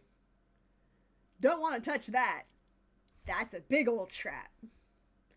That's a touch that go boom kind of trap. Also, you find that in these, you look around and you realize that there are a bunch of piles of skulls, Well, kind of like neatly arranged, quasi artistically, and but also quasi very much along the lines of just storage. Somebody, needed these skulls for some reason and wanted to keep them for some reason, but then thought about the aesthetics of their storage, arrangements, right? Like, this is somebody who, if you were looking at Book Talk or BookTube, said, I know what I'm going to do with all of my books. I'm going to arrange them by color. And they did the same kind of thing with their skulls. Natural blood for the holes blood and god, skulls. skulls for the skull throne. Yeah, exactly. But you also, all three of you, can roll me a D1000. Oh dear. That's Okay. a big number. Brian was kind to you all.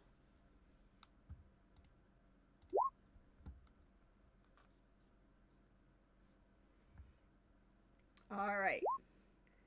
So, Dan, 4, 6, or actually, let's start with DC because you're the lower number. DC. You rolled 466.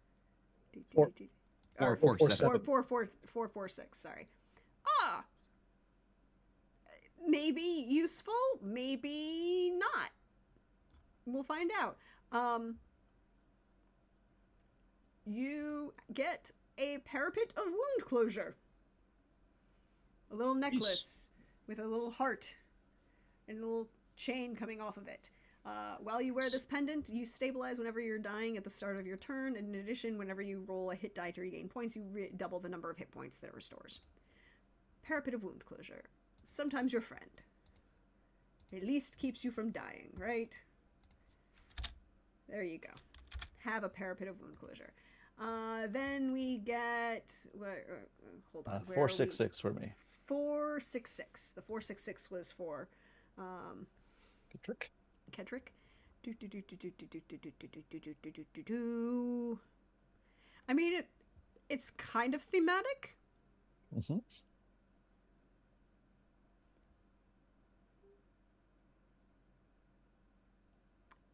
Kind of awkward. You get a ring of jumping for the Q who wishes to fly. You know what? I'll take it. I feel like that is a thing that Torn wills it. the D&D Beyond is being kind to you all. And then the last one, 996. That could be wild. 996. Please hold while I scroll and keep scrolling and keep scrolling. Watch it be something too big to actually hold out of here. No. I mean, no, but I don't know what you will do with it. So, Uh-oh. Well, there's always the resale market. there is indeed always a resale market.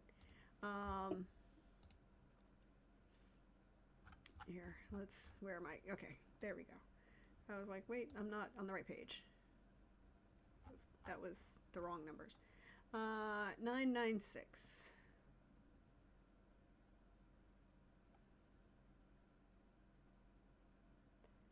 So, almost...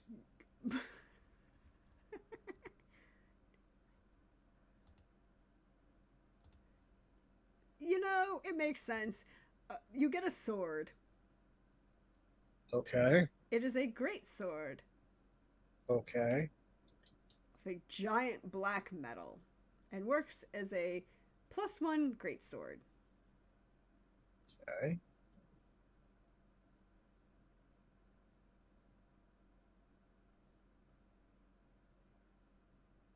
Yeah. Oh, technically that one ends up for being from special, but we're going to add this to, roll me a d6.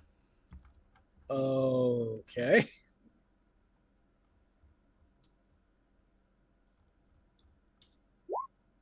4. 4. Hold on. I have the thing in front of me. 4.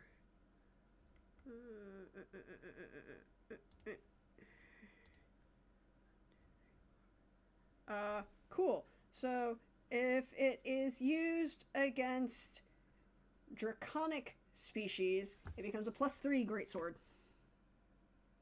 Oh, okay. Hopefully that's not something that we're going to face down here. Who knows? Like I said, these are all random rolls. But you are now you have things. Yes. Whether Very how you large choose to use things. the things is all up to you. And what would you like to do next? Probably hop down to the lower level. Hop down. Quite literally. It is a bit of a drop. But you can also jump onto the stairs and not, fall down, hopefully. I do have that handy dandy ring of jumping now. Yes. Yes, it does. It might be useful for you. Mm-hmm. So as you drop down, you fall a lot further than you expect. What looks like it should only be like perhaps a 10-foot drop at most, like a stair, like it's a stairwell. You can see the stairs on the other side, and you can see where they're falling. And theoretically, you should drop like maybe 10 feet to hit the stairs, and then maybe continue the rest of whatever the story is, or 2 stories that it's going down. You realize the stairs were an illusion. Ah. And you keep falling. Damn it. Cool. I cast Featherfall on myself and up to 5 fallen creatures within range. So I can take the party. you can. I was like, wait, I took Featherfall. I did take Featherfall. It would be rude as a Kenku not to take goddamn Featherfall. Just looking through my spell list right now. So yes, I cast Featherfall. So you fall into this darkness, and you are falling for a while. It is longer than it should be. It feels unnatural. It's twisted somehow. There's a cold oppressiveness that kind of overwhelms the feelings that you begin to experience. So I run, I take a jump, and I'm slowly falling. I'm like, oh, dancing lights on below my feet, so I can kind of see what's coming up at the bottom. So once you roll with the dancing lights, Garn and Roland and everyone else, because you're attacked by you're all dealing with Featherfall, and you now see the dancing lights that Garn has got for you, you realize what's underneath you is a magical darkness of some sort. It is, because now I need to double check, because I believe dancing lights Gets suppressed by magical darkness. So because you're falling, the lights are still there with you, and they keep moving as you move, but you can't see anything else around you, which is, a problem, maybe? And yes. Can I get each of you to make me a wisdom saving throw? Please and thank you. Oh boy, that's not gonna be good for me. Wisdom's my dubstep. That's a nat 1. That's a Ooh. 5. Sorry. And we need Pope. Or no. Not me. That was it. That's surprisingly high considering. Oh, okay. So the 15. So the 3 is... Oh. So. Ketrick. Mm-hmm. Ketrick, my friend. You are further falling for a while. Mm-hmm. Mm-hmm. This is not supposed to last this long. You're feather falling for a while. It ends up being, you estimate, a couple 100 meters of fall. If you were to think about it, possibly below the waterline of where You know, if you think that Baldur's Gate is up on the top of the cliff and the length of the cliff to the water, you're probably at least below the water line by this point. Your friends and compatriots, however, aren't so worried about the fall. Roland, Garn, my friends, you have a little voice in the back of your head. Like that. You should come to the party. We're having a party down here. There's drinks, there's games, we got a really good roast boar.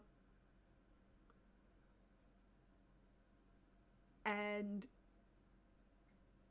come join us in the party room, is what you hear. Okay. So when you land, that is what you were thinking strongly and wanting to do as you were both suffering from Dominate Person. Cool. Yeah. Did I mention that somebody donated for a boss fight? Yeah. Oh boy. Oh boy. My Well, my there's a question party. is, Mhm. again, this is a joy of playing a barbarian, folks. Yes. Is you get to be as dumb as you want to be. I really want to go to this party. Mm-hmm. Are we still in magical darkness when we land? No. When you land, there's a light that's in front of you that you can kind of see. It's like a bunch, you can look into a room, and actually you're going to land about here, and Garn is going to be about here, just to put people there, and Kettrick is going to be there, and you can see this room with a bunch of people having a big old party, and like, there are a couple Cool. more bobs, but they're kind of like jiving with the music that you can kind of hear. They're not really Awesome. moving except swaying, and then there's like a big fire in the middle, and you can definitely see what looks like a table full of food.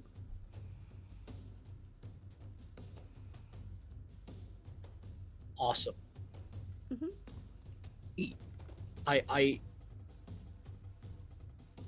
I am so pleased at this. I am going to rush the table, Mm-hmm.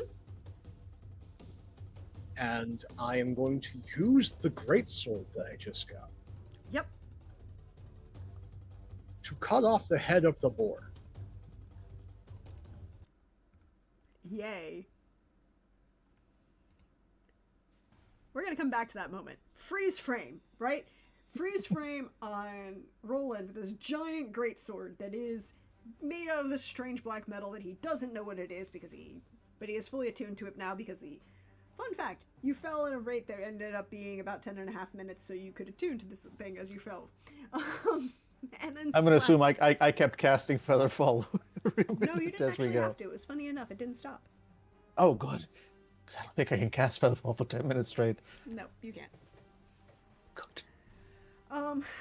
But as you deal with that, Garn, we've got the freeze frame of Roland about cutting the head off of the boar on the table in front of all of these, this giant, like, big brazier that's obviously, like, the party brazier, and there's a bunch of music going on, and all these, like, there are a few more bobs, but they're kind of, like, bobbing and weaving with the music, and there are a bunch of other people, like, party people who are here. They're all dressed up. They look really great for go to this party.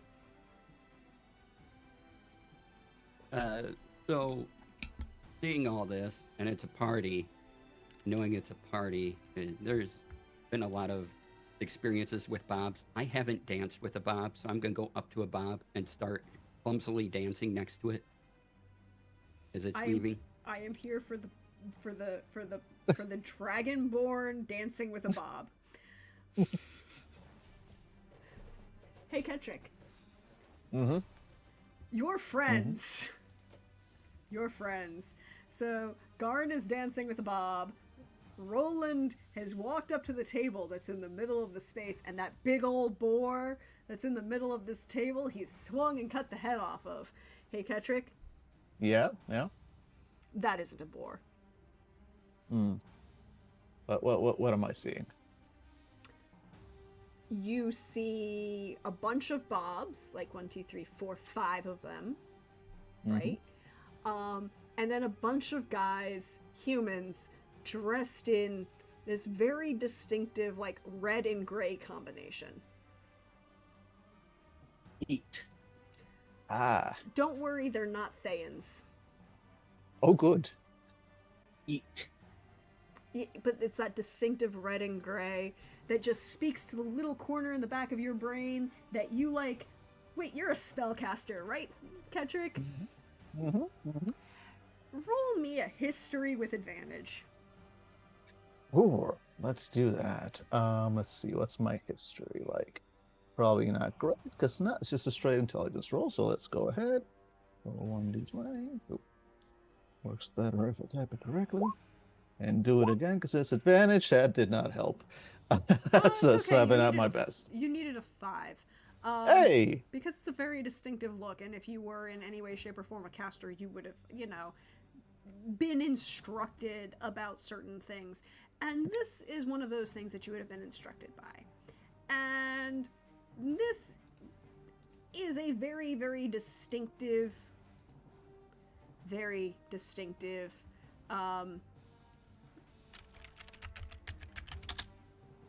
robes that are definitely supporting a dude.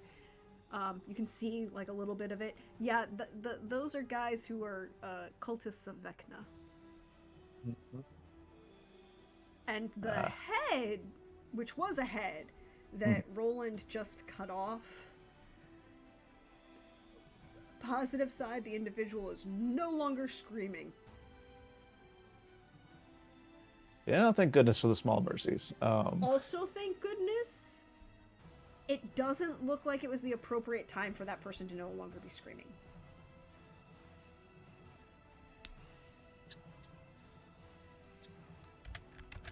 Well, what I don't have is any way to snap these two out of it, because that's not how I work. I speak in the universal language of flames. So you said there were 3 of these guys in the Vecna robes, right? 1, 2, 3, 4. 4. All right. Well, so I can't hit 4, but I can certainly aim at 3. Might as well just start the festivities and hope at some point the rest of my party wakes up. But in the meantime, I'm gonna start setting bad people on fire, because I suspect they would reply in kind were they given the opportunity to act first. You also remember, this is true, but you also remember with your general magic that you know that you can help your party by causing them damage. True.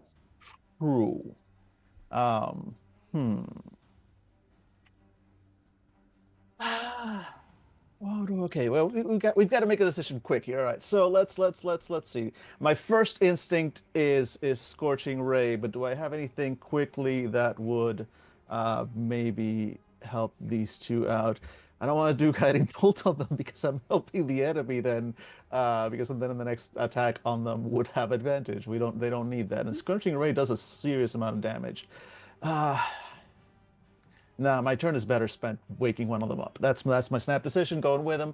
So I'm going to use a cantrip. I'm going to use a quick. I don't know which one does less damage. Well, no, I need to do damage, so fuck it. Here we go. Quick firebolt on the fighter, on the barbarian. That seems probably like the better idea. Also, he sure, not on purpose, but he did just murder a potentially innocent person. I figure, But quick not karma, in public. Quick karma, and no, it's fine. It's just a quick karma payback, and hopefully you're back, and then we can get on with the fight. So, great. I'm gonna roll my roll 1d20 plus 4 to try and hit him with a firebolt. That's probably not a hit with an 8. Nope. Nope. No, it is not. Great. No, and not a lot else I can do on my turn that way. Do you have it? Because that was my With the full bonus attack. action. Well, Firebolt is a cantrip, and Guiding Bolt Yeah. is a bonus action. But that's a second spell, though. But you I wouldn't can be able to cast cast a a spell if the first spell is a cantrip. Oh, well, in that case, okay, well, fine. Then so as a proper action, I will cast Guiding Bolt, not on my party, because I don't want the enemy to then have advantage hitting them. But I will. If a spell is a bonus action, You can cast it as long as the anything that is an action is a cantrip. Cool. Got it. All right, yeah, so since Guiding Bolt is a bonus action, I will do that.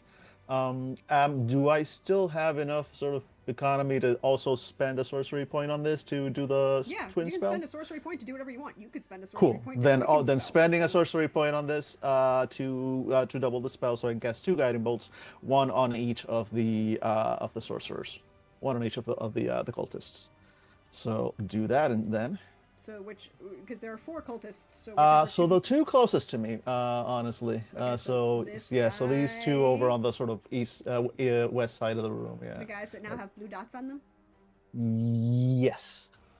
I thought there are 5 of those. I thought there were like 4. Oh, I'm no, miscounting. Okay, I see what's going on. Okay, yeah, but yeah. Those 2 anyway, Mm-hmm. because they seem to be generally in charge. All right, and let me make my rolls. 1 to hit. That's a 13 to hit on one, and a 11 to hit on the other. Wait, don't we have some advantages that we can use? You do have 3 advantages that are sitting there. Yeah. You want to use one? So, did that 13 hit by any chance? Yes, the 13 hit. Okay, I'm It's gonna a use one of those cultist. advantages. Cool. On the cultist. Then in that case, I'm gonna use with the rest of the party's permission one of those advantages to roll again for the second. Much better. 22. Okay, There and you then go. damage on those of those 46 on each. So let's see here. Where are you? Okay, 46 on the first one. That's 12. 46 on the second one, and that's 20. So fun fact, you just killed 2 people. Nice. They are Again, not in hella dead. bowling. There you go. It is now, however, their turn. Yeah. And at the end of their turn, both Roland and Garn can technically. You need. I want to make sure. See if there's. If it's the end of your turn, if you can continue, or if you just have to wait till you take damage.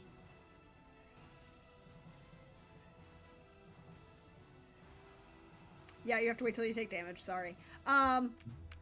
So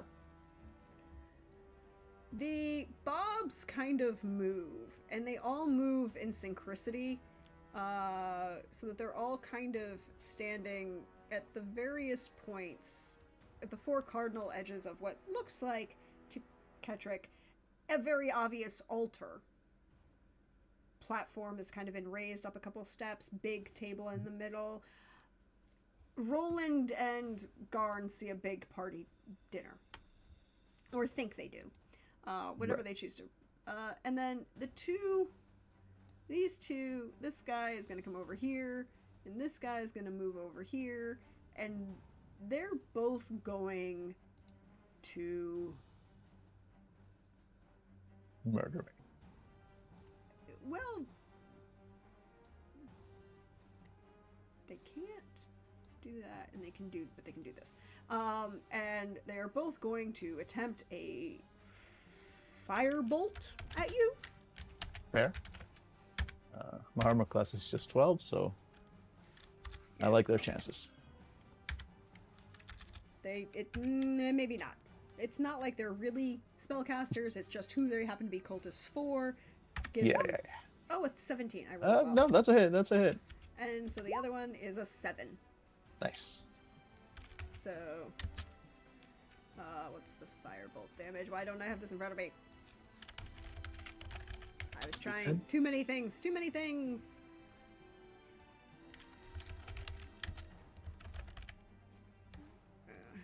Too many things. 1d10. That's what I thought. 1d10. Too many tabs. 3 fire damage as this guy flings a little firebolt at you. The other one didn't make it. Boom. This guy takes his turn to continue his actions. Yeah, there we go. End of the round. He does a thing. Don't worry about it. Yeah, he does a thing. He's hiding on the far side of the table. There are a bunch of people between you and him. You don't have line of sight on him, so you don't know what he's doing. I'm good. I just got burned. I'm focused on that. All good. Somebody decided to take your playbook and light you on fire. Rude. Your turn, Kedrick. Oh, I'm back. All right. So these guys just are continuing. They don't get partying. They don't get like saving throws or anything. Great. No, Right. you have to. It's a charm. Yeah, round. You have yeah. to cause them damage to give them the Now- opportunity. Now definitely getting that vibe. All right. Well, in that case, let's go ahead and do. Well, the barbarian is the one that would probably be the most help once again immediately, but also he's probably got better armor. So let's go ahead and aim a quick firebolt at my fellow sorcerer over there. So roll 1d20 plus 4. Oh man. It's an 8. You keep re-rolling that 4. You know, I do. We kind of need to snap somebody out. Party, I'm kind of wanting to take a second advantage just so I can snap you guys out of it. So cool. So I'm gonna take another one out of our advantage pool, and there we go. There we go. So that's assuming I'm assuming a 22 hits you, Garn. Cool. So let's roll a quick 1d8, no 1d10. Sorry for firebolts. Nope, that's not a die type. That's not a die only a type one. though. No, Oh. there we go. Well, it's still a 1 though. Hey, So now you can make your saving throw again, Garn. please make that. It was wisdom, right? Yes. God damn it. 3. There is that advantage if you want to. That last. There's that one less advantage. True. All right. Right. I mean, he's pretty, not smart. 11. Unfortunately, no. Darn it. Well, yeah, no. Well, no. That 17 would have gotten you closer, but you're dealing with a friend. Who has missing an eyeball and a hand. He's got his issues. Garn wants to be here, clearly. Yep, Garn wants to be here. Hi. So, are you doing anything else on your turn, Kedrick? I mean, so the bombs aren't moving. The other guys, at least 2 of them, are kind of like moving, flanking, and throwing firebolts. Mm-hmm. I know the range of firebolts because that's my bread and butter. So I'm gonna kind of try and move like around here in this direction, sort of to the left side of the room, still keeping the rest of my party within range of my own firebolts. As I guess this now becomes me taking pot shots at my friends until one of them wakes up. Yeah, basically the idea is to like put a little bit of distance between myself and the enemy while still keeping my friends in range. Yep. Okay, you move. Cool. He's gonna do his thing first, because here we go. 2 down, and you see 2 Promising. flicks of light from the brazier behind the table now that you've moved. Your party are still partying. The Bobs have turned their attention toward, like, they turn to keep you in line of sight, but they don't move from their location. Good. Because, that might be important. This guy, he can get to you now. He's gonna come up. He's gonna try and stab you. That is fair. He isn't very good at it, but he's gonna try. But he's gonna crit. Oof. Yeah. Yeah, that's not good. That's 8 points of damage. Cool. How are you looking? Still standing. Not happy about it. You have a ring of Still jumping. And standing. you have I potions. am. Yes, I do. Yes, I do. No worries. I got. And So that's. the other Yeah. Oof. guy I'm not. gets Yeah. a- I'm not looking great. I'm not looking great. The other guy's gonna turn towards you and Yeah, move yeah. a little bit so that he can try and get a better shot with this firebolt.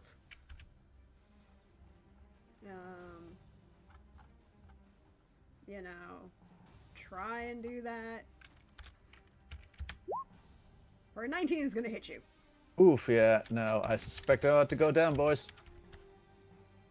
We'll see what happens. Let's see what the damage looks like. 5. Oh yeah, I'm down. I had You're 4 hit points left. You are unconscious. Cool. You're unconscious.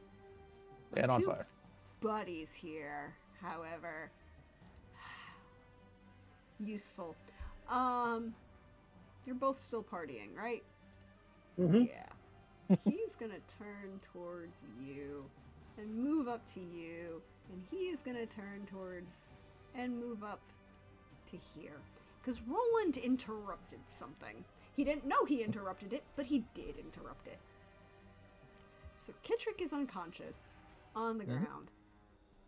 And Roland, he's gonna make an attack at you because you messed things up. And he needs to, hopefully while you are still under the thrall of his lord, add you to the process, shall we say. And he doesn't want to kill you, he just wants you now to bleed a shit ton. But he has advantage because... Yeah, I'm not paying attention. Yep. 18. Congratulations. I would like to rage. You have to roll against the charmed first. I have been hit. Oh, that's like to right. I would like to Yeah. rage. You get to rage, Barbarians and are then fun you can that roll way, with yeah. advantage against charmed. Go for it, yeah.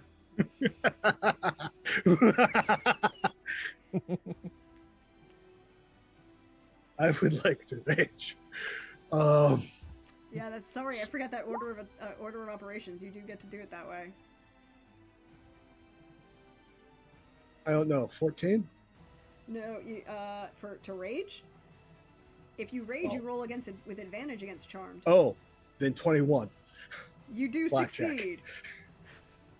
Right? That's the rule. That's the rule Yeah. if you're raging. Blackjack. You are now awake, you are now aware, and you are now looking around going, there's a shit ton of blood around you, and you're And angry. he did stab me. He did stab so- you. He wanted So you bleeding. he gets to roll the damage. He does get to roll damage. It is 4 slashing damage. Excellent. I am properly irritated. Yes, yes. The barbarian is aware, and maybe not 100%. This no, guy, no, 100%, but 100% pissed. Garn, you are going. He gets to roll with advantage against you. It's a 13 hit you. Nope, my mage armor put me at 15. He doesn't even stab you. Cool. I'm going to let you make the save though, because what you thought was a party member has now turned around and tried to stab you. 13. No. Fortunately, you need an 18. Oof. Yeah. Oh, I can tell you what's not happening. Oh, no. Technically, it only lasts. There are ways around it. Other ways, if somebody has, a healing to break charm, do you need a? That you're looking for bards. I don't think Yep. there's a bard here. Or Yeah. a lesser restoration. I was gonna say I do have lesser restoration, but I could use one myself right around now, honestly. You So. are unconscious. Speaking of Kettrick. Death save, I'm guessing. Yes, please, please and thank you. All right. That's just a Constitution check, right? Yeah. Constitution saving throw. Constitution is +1. Cool. Yeah, you just roll a straight D10. No, it's a straight D10. Oh. I'll roll one. No, it's D10. D20. It's a D20. Sorry, Damn it, a I'm D20. oh, It's a yeah, I was No, gonna it's say Constitution save. Yeah, that Sorry. felt weird. It's a That felt weird. D20. It's a D20, but you need to And beat you a add your 10. con save. And you can Oh, add yeah, your so con it's okay, save, so but yeah, you so need to beat basically it, you goes- beat a 10. Yeah, no. That's a 6. One fail. I continue smoldering. You continue. Yes, a little bit. Top of the round.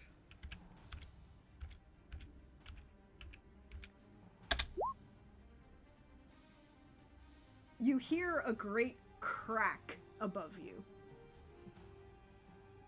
and you see a lightning bolt in the air, Roland, as the Okay. sky itself above you, like not the ceiling, but the sky of this, like this air space above your head, kind of length of the entire table. Okay. It's glowing green. Okay. Your turn. I'd have to be paying attention right now, and I'm not. This guy adjacent to me who stabbed me, Yes. I am going to try and make him go away permanently. Oh, that's fair. That's a fair reaction. Yes. 19. Yes. Take 13 damage. You kill him. Okay, I would like to move now. You can indeed move now. I mean, like, this is... There you go. Where are you going? To the next person who is cloaked. So either this guy or this guy, or your friend Garn. No, it's rage. I'm looking for people in cloaks, like the one who stabbed me. So I don't really need to move to hit the guy that's over there. So I'll just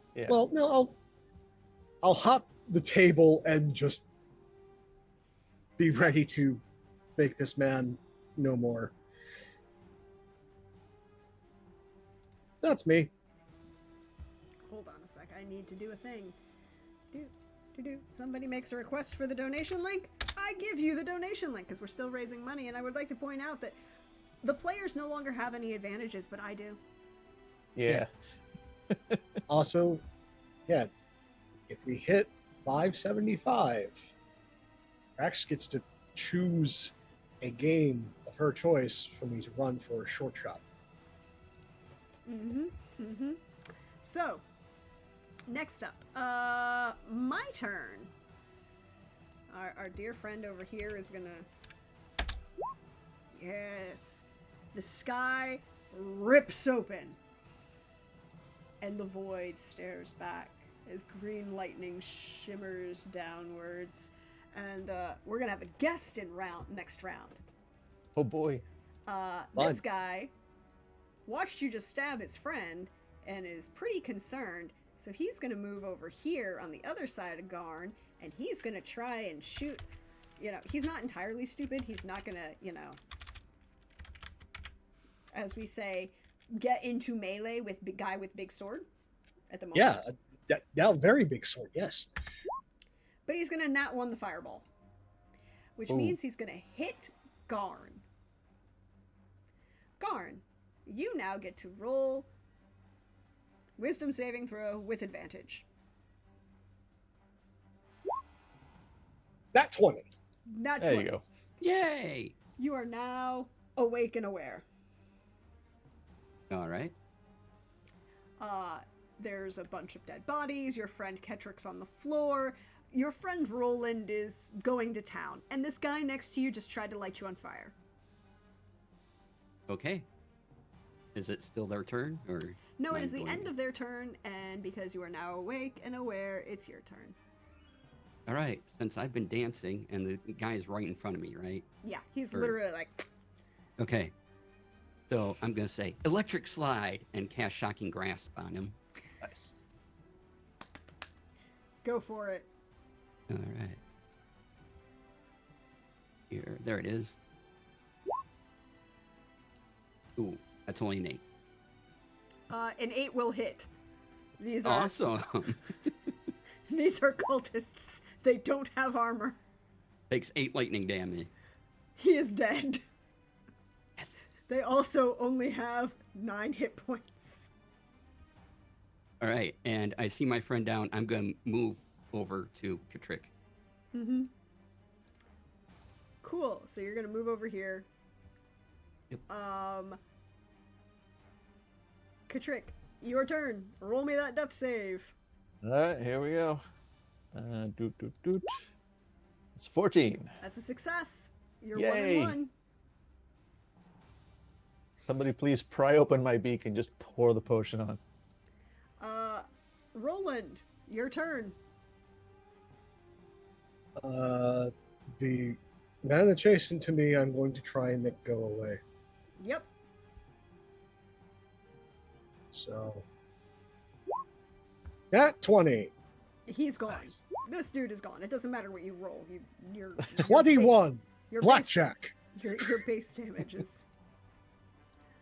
He is now gone, but as he kind of like you slice through him, his last words are, "My lord comes." I'm not into that kind of party.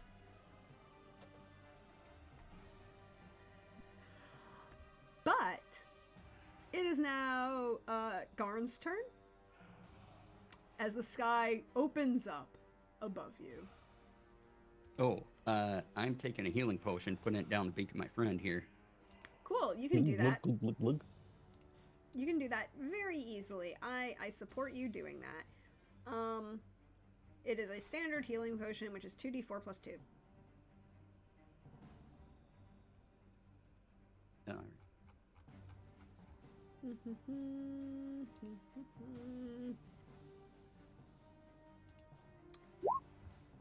Get 5 hit points back. I will take them.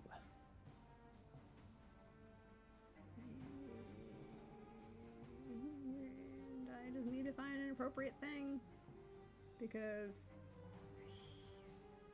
you know, it's an important things you have to do in life. To find the appropriate thing. Ah, there we go. As a figure descends from the rip in the sky above you. Oh dear. He is missing an eye. He has one. He is missing a hand. You see the lines of the flesh pulled back against the skull. He is still crackling green. With a long red and gray cloak around him. My question, Yep. because there have been many different artist portrayals of Vecna. Like we get like the classic sort of like 80s stringy hair lich Vecna, Yep. or is this Dead by Daylight stupid sexy Vecna? Kind of 50-50. Have you seen what he looks like in the D&D Beyond? Yeah, Oh. that's closer to Dead by Closer- Daylight closer stupid to- sexy. Closer to Vecna. Dead by Daylight, stupid, sexy Vecna. Okay. But he's standing on this table in this Now long I'm just red robe, looking Picturing at Lee you. Pace as Vecna. Yes. Lee Pace, with the cloak manipulation, channeling his inner Tim Curry as Vecna. I dig it. But with, the flesh kind of pulled back from his skin and very much an undead. But he takes his turn to appear. Kritrick, it's your turn. Cool. Gee, do I fight Vecna?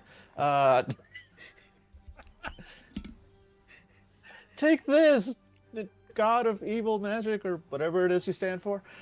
What is the Vecna the god of? Is it like the god of evil magic? Like, The like domains what's his are- portfolio? Yeah. The portfolio is forbidden knowledge, just straight up evil, necromancy, and death. Those are the So he kind of is just the god of evil magic. Got it. Yeah. So I'm not attacking Vecna. I don't think I am. I'm pretty sure I recognize the signs. I am a spellcaster with it. These are the stories they send you to bed with.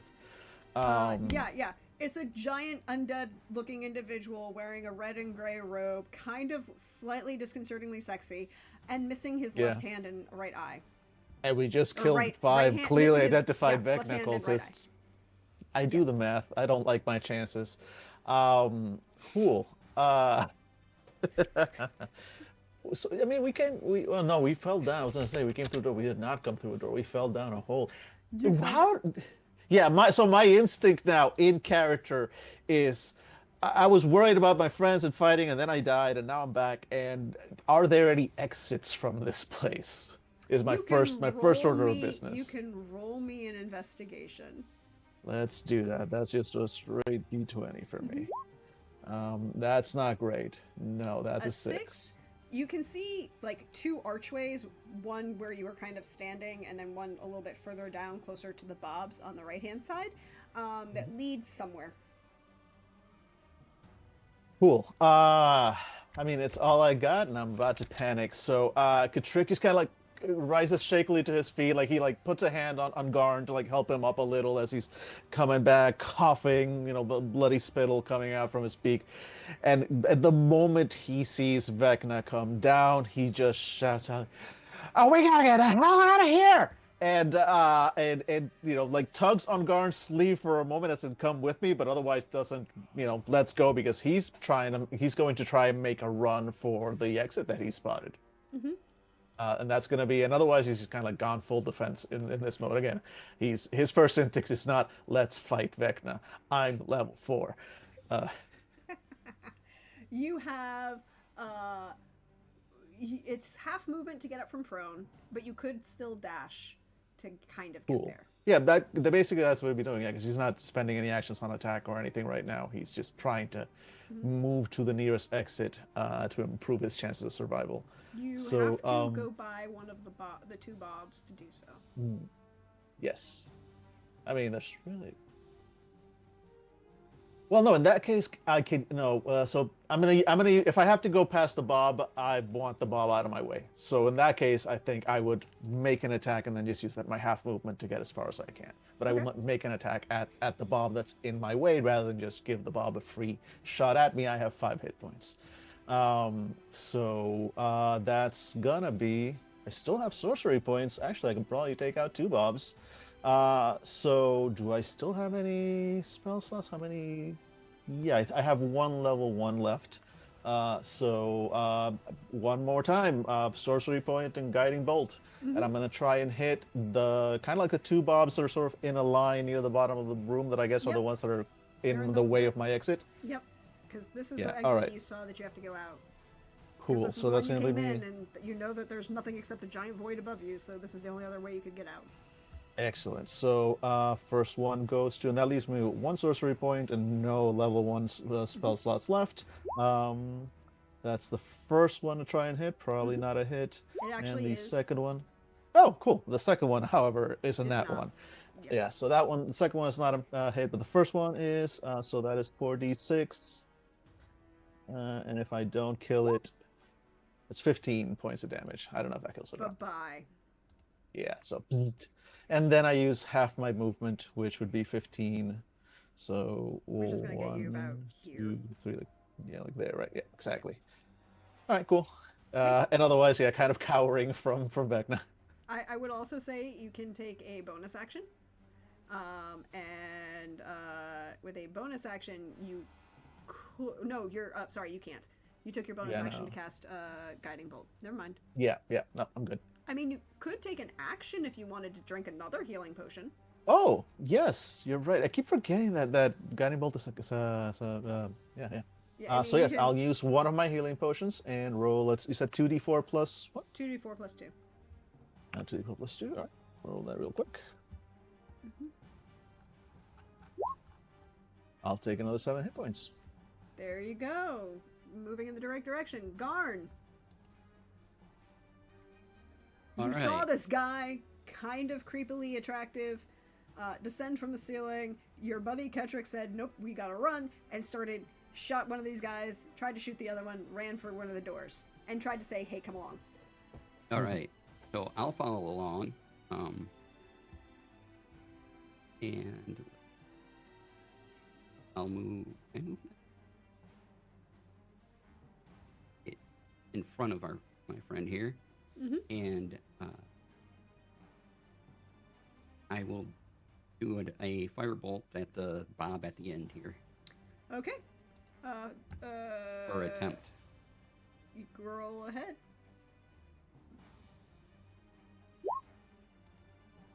$19. Will definitely hit. And 4 fire damage. They do not like that, but it doesn't kill them. And I try to get Roland's attention and like, Roland! I don't know if how rage works you or roll on you me- or anything, so I'm just gonna Roll go. me a Constitution check. Just straight Constitution.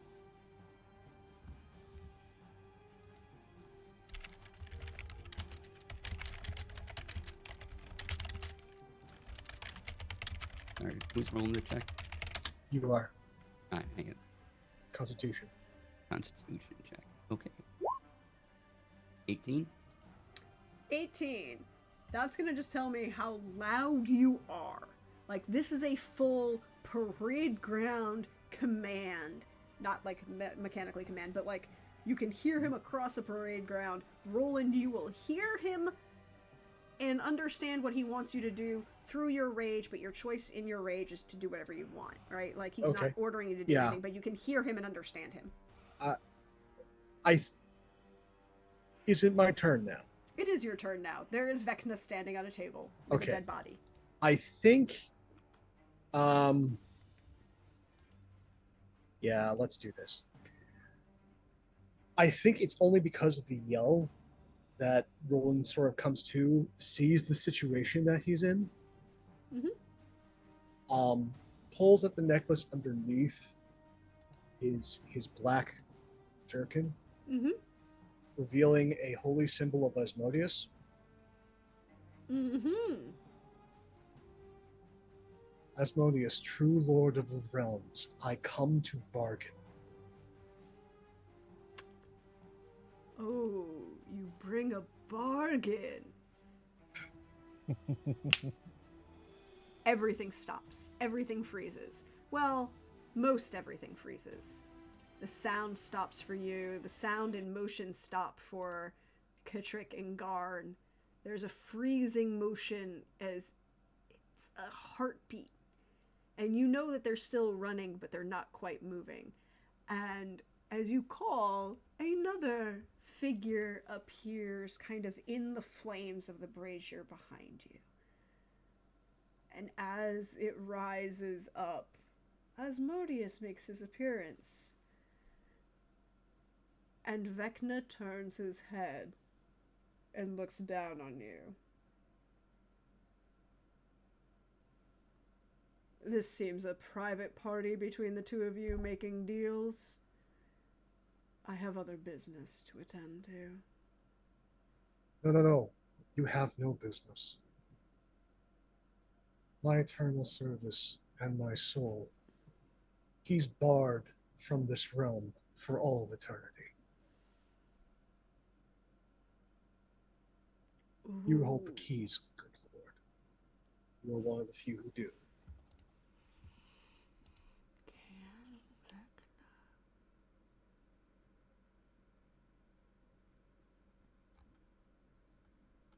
I will bargain with a greater deity for a medium deity.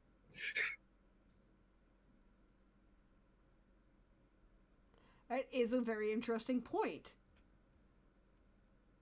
Technically, he can act because he's not bound by the thing. But also, this is his chance to piss off Asmodeus, and I'm not going to waste it. Come on, Vecna, be dumb. There are many, many things that Vecna is. Dumb is not one of them.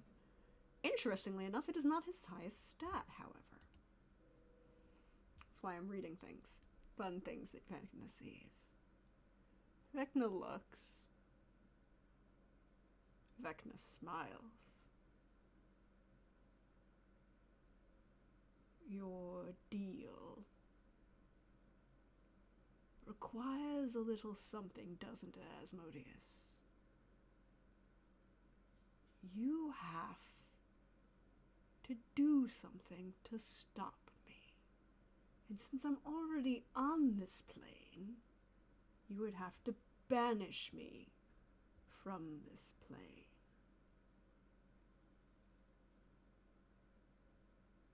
So, who's faster? That would be the question. And he kind of like leans back. However, a separate question presents itself, My dear Asmodeus.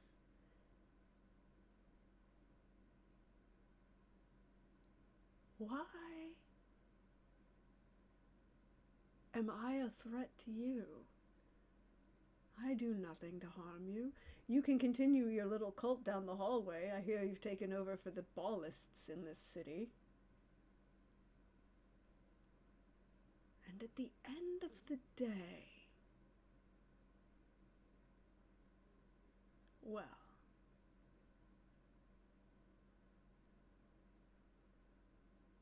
the question would become,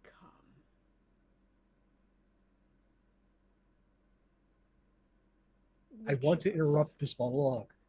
Go right ahead. It's nice to hear, Vecna. Do you serve? Serve? Yes. If you are not a threat to my lord, do you serve him? I serve no one, and everyone knows it, including your lord. It's an equal opportunity option. And I look to he who has claimed every realm as his own. This is true. Asmodeus has done this. Asmodeus has been an asshole about doing this quite a lot. And going, my lord, he bargains in bad faith. What faith do I have to bargain with? I did not lie, cheat, attempt to argue about the fact that you claim to own all the realms. And he smirks at that, because Vecna knows one thing. While Asmodeus has claimed all of the realms, there is one realm that Asmodeus can't touch. And that is Vecna, the original kingdom in Greyhawk. Because he stuck it in a pocket dimension and literally carries it around with him. Like, Vecna fucked over those people so hard. There's only, actually, you were close. There's also another plane Asmodeus can claim, and it's also the one that Vecna got his ass handed to him. Yeah, he's not talking about that, though. He's not that stupid. He's not going there. We're not going to mention Sigil? No, we're not going. You want to bring her here? We can bring her here. This would be an entirely separate issue. If the Lady of Pain shows up, everybody's dead. I don't care. no. Like, no. Like, Asmodeus will piece the fuck out. Vecna will be in pieces. But here's the option, Asmodeus.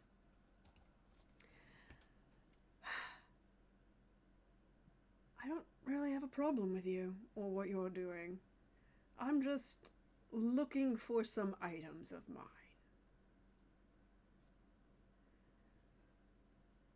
So I'm going to do so.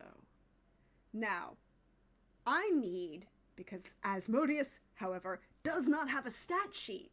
I've just spent the last conversation looking that thing up. Asmodeus doesn't have a stat sheet. But Vecna does. I know the stat sheet. It's the same one as Kane in Vampire the Masquerade.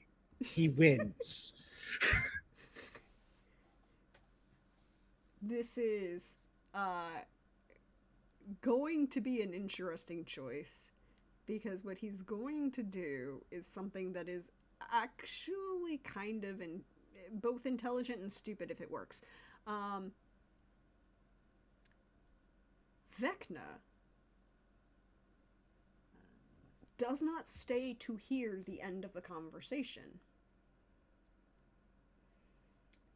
because Vecna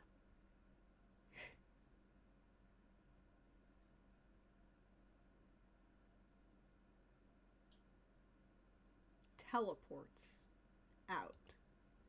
And while he does so, because he's fucked up this way, he will cause you to take 10 psychic damage. Roland. I'm still standing. Yeah, that's okay. It doesn't matter. The point is that you take psychic damage, he gets a benefit from it. Welcome to Vecna. And he teleports out. Now Asmodeus is still here. Asmodeus turns to look at you. You'll be useful in the future. Of course not. I'm going to give you a little gift. It'll be very beneficial to you. Now the question is, Roland, are you going to multi-class the next multi-class into Paladin or Warlock? I like the idea of Oathbreaker Paladin. Yeah, that sounds good. He's going to reach out and touch your armor. I'm not wearing any. Oh, that's true. You're not, because you're a barbarian. You're not. He's going to reach out and touch the holy. He can symbol. touch the sword, or no, because that's already got something on it. He's not going to fuck that up. He's going to reach out and touch the holy symbol that you've presented, and it's going to burn. You're only going to take 1 damage, but it's going to burn into your skin.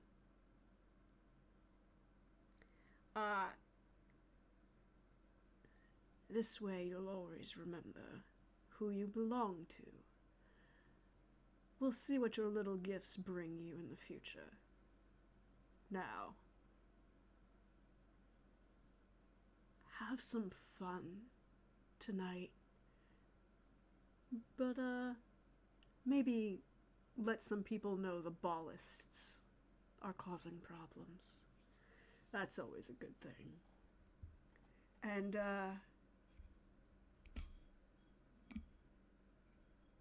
if you find a hand, give me a call. Of course. And the flames shoot back up out of the way again and again. And Ketrick and Garn keep running. They are not affected. Like, they're still running. They're still moving. Roland, you're back in real time. What do you do?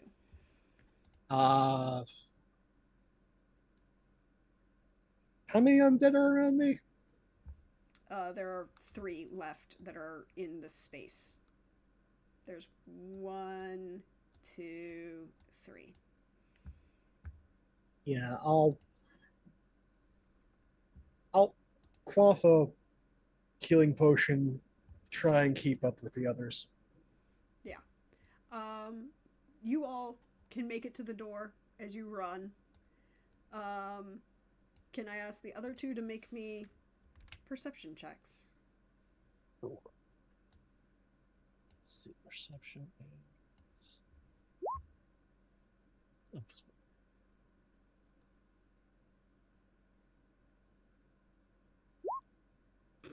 Ooh, that one. I'm real focused on this whole like not being killed by Vecna. Yeah. Garn and just running and not paying attention. They are out. They're like GTFO. Not happening.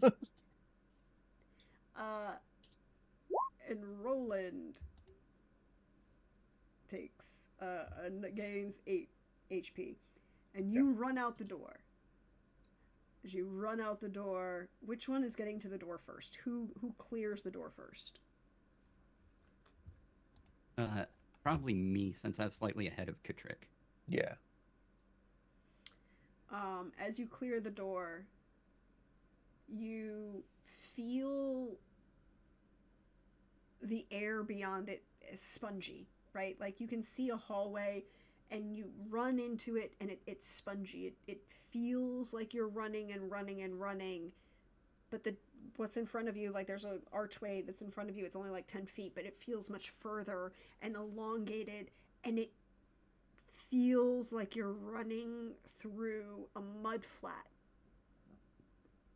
right? And just feels like it's drawn, but it doesn't look like anything. And then you stumble and you hear your feet hit the stone. And you clear it and you realize, you look back, you can't see. You can still see. I mean, there's light. There's enough light from a couple torches nearby that you can see. And you can see backwards, but you can't see anybody else behind you, and you realize the tunnel is so long. And then The problem. a couple heartbeats, maybe 40, 50 seconds later, Ketrick kind of pops out. And then another 30, 40 seconds, and Roland kind of stumbles his way out. And you're standing in the undercellar in that kind of passageway where there was the blood trail you saw at the beginning. So you know how to get out now. What you choose to do is up to you. Go someplace safe. I'll let the good priest of Torn know what happened. Yeah. Let him know Vecna's out there. Trick is like looking behind him as if he expects Vecna to like sneak up behind him at any moment. But like he's probably gonna be like that for a little while because he didn't see anything. As far as he's concerned, Vecna was right behind us. Yep, neither of you did. With that nat one, Vecna's right behind us. And Garn, what are you doing? Well, as these two kind of collapse into me, because I'm just staring at the tunnel going, oh, I just lost my party. And they kind of come into me. I'm stumbling from there. I'm like, I think I'm with you, Trick. I don't see anything, but, you know, probably bad to stay. I'm not sure who that was at all, but... I'll tell you all about Vecna later. Rush to the Temple of Lathander. Stay safe. I will go to the Temple of Torn. Sounds great. Good job down there. Good job. How are we still alive? And he's just like muttering to, "How are we still alive? How are we still alive?" As he's just like as heading towards the exit. Mutter, I put the holy symbol back underneath my cloak. Oh, it's already under your cloak. It's not going anywhere. Oh, it's yeah. Fixed. It's affixed, right? So that's fantastic. And it's underneath your clothes now, though. Yeah.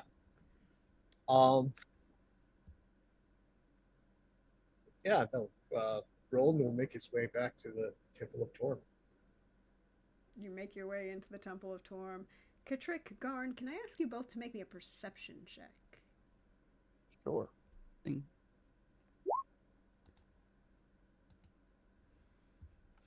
That's a 6. 14 for me. 14. As you make your way back up to stairs through the undercellar in the Undercity up to the large temple district, to the Temple of Lathander, Garn, you don't really notice anything. Ketrick, there's a wash over the city. There's a fade to it. It's that darkness and grayness that you see in, well, New England in the winter, right? It's just gray. It's not that it's storming. It's not that it gets darker earlier in the day. It's that the colors have kind of bleached out. It's as if somebody took a blue number 2 and filtered all of the light away. The air feels colder than it did. And as you look around, you feel like maybe you should convince Garn and Roland that Baldur's Gate ain't for you. If you can. Yeah. Kitrick basically, as we kind of come up the stairs, Garn, you notice that Kitrick kind of like huddles into himself a little, like rubs his arms, as if he was suddenly, chilled or cold, which is, unlikely to see because normally he's all fiery and everything. So he's like gives a visible shiver and shudder. He goes, "I'll tell you one thing. There's an evil god roaming the streets now, and any streets an evil god is in, the kind of streets I don't want to be in. I just nearly died down there, and I don't care to repeat the experience up here. I'm going to go up to the Temple of Lathander. I'm going to stock up on as many potions and whatever else I can get, and I'm getting the hell out of town. If you're smart, you'll do the same thing. Sure. I'm smart, and I'll just follow you. You want to go to Cormantha. Overly militaristic, overly idealistic. And, like, if there is a god that happens to be on the march, they've got plenty of war wizards.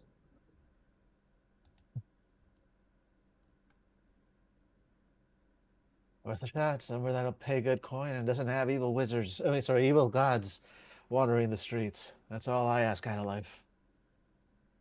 Try and get passage from Caravan to the Sea of Fallen Stars. From there, you can take a ship. You know what? It's a good thing we met. I'm probably headed to Waterdeep after this. You know, that's not the worst idea either. Just anywhere with Baldur's Gate after this. And shake both your hands, and we part ways. So, let's follow Roland for a hot second. Where are you going? Straight to the Temple of Torm to inform our employer that The large dragonborn. two things. Mm-hmm. There is a significant problem downstairs. Mm-hmm. There are many undead. Mm-hmm. It looks like both the Ballists and the Vecna worshippers are running amok. The Ballist and the Vecna. Where you claim the Yeah. Vecna? All right, cool. I blame both. You blame both. I'm just making sure that you mention both. He looks up at you, sighs, goes to reach down with his arm. Fuck no. Reaches with the other arm, pulls up his mace, sets it on the table. All right. Do you want the undead fuckers or the murderous undead fuckers? I need to take a nap. Yeah, you look shitty. Go take a nap. There was a lot of undead. Many skeletons, some juicy. Go take a nap. It will seem quite pleasant when you come back. You and your comrades are going to get some raise. Remember, I said, the limit on the number of undead. It is an unhealthy number. We need to deal with this. Also, he kind of stands up. You might want to run. Mm-hmm. Bye. Sorry, he has detect undead, detect good and evil, and you walked in. Oh yeah. I have a strong evil aura now. You do. Congratulations. And then, the guy that has a really bad arm, I'm just going to let the paladin live and go on my merry way. And that is where we're going to end this session for tonight. Thank you all for being here. Thank you all for donating and giving to such a great cause. And thank you for the shenaniganry. And now Vecna's loose in the world. Asmodeus has a new paladin. Yeah, things are great. I appreciate each and every one of you and all of the fun shenaniganry that we're doing. If you haven't realized, each game is affecting the outcome of the next. Yep. So, we are, however, going to let everybody here tell you where they can find you, share some good things that you've got going on in your life, share some joy, because it's a lot of not joy lately, and then I'll do my spiel at the end.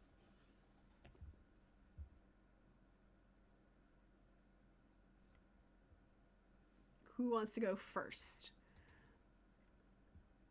The evil paladin? Of Asmodeus now?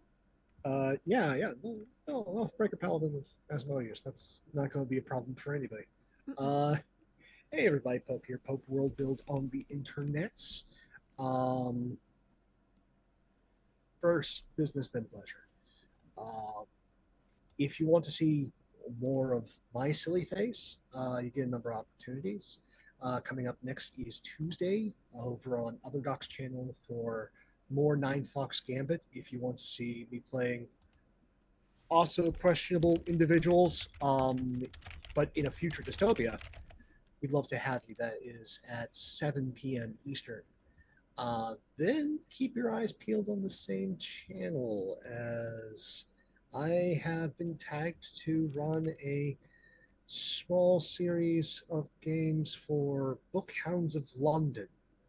Um, if you're familiar with Call of Cthulhu, I want you to take that, cross it with the Ninth Gate, and the British TV series Black Books. That is essentially what Bookhounds of London is. Terrible, terrible people dealing in terrible, terrible books for terrible, terrible people. So it will be funny. It will be absolutely horrifying. And I look forward to sharing all of that with all of you. And today has been an absolute delight. Finally getting to play with you, Dan, and finally getting to meet you, DC, has been an absolute pleasure. And a delight to. It's always a good time. Skeletons get underused, honestly.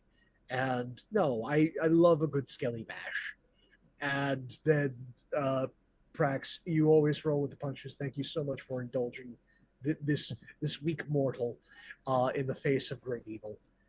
And thank you all so much for being here. We're live on YouTube. A story is nothing without its audience. You're much part of this as we are. Thank you for all the donations. Keep giving if you can. Keep promoting.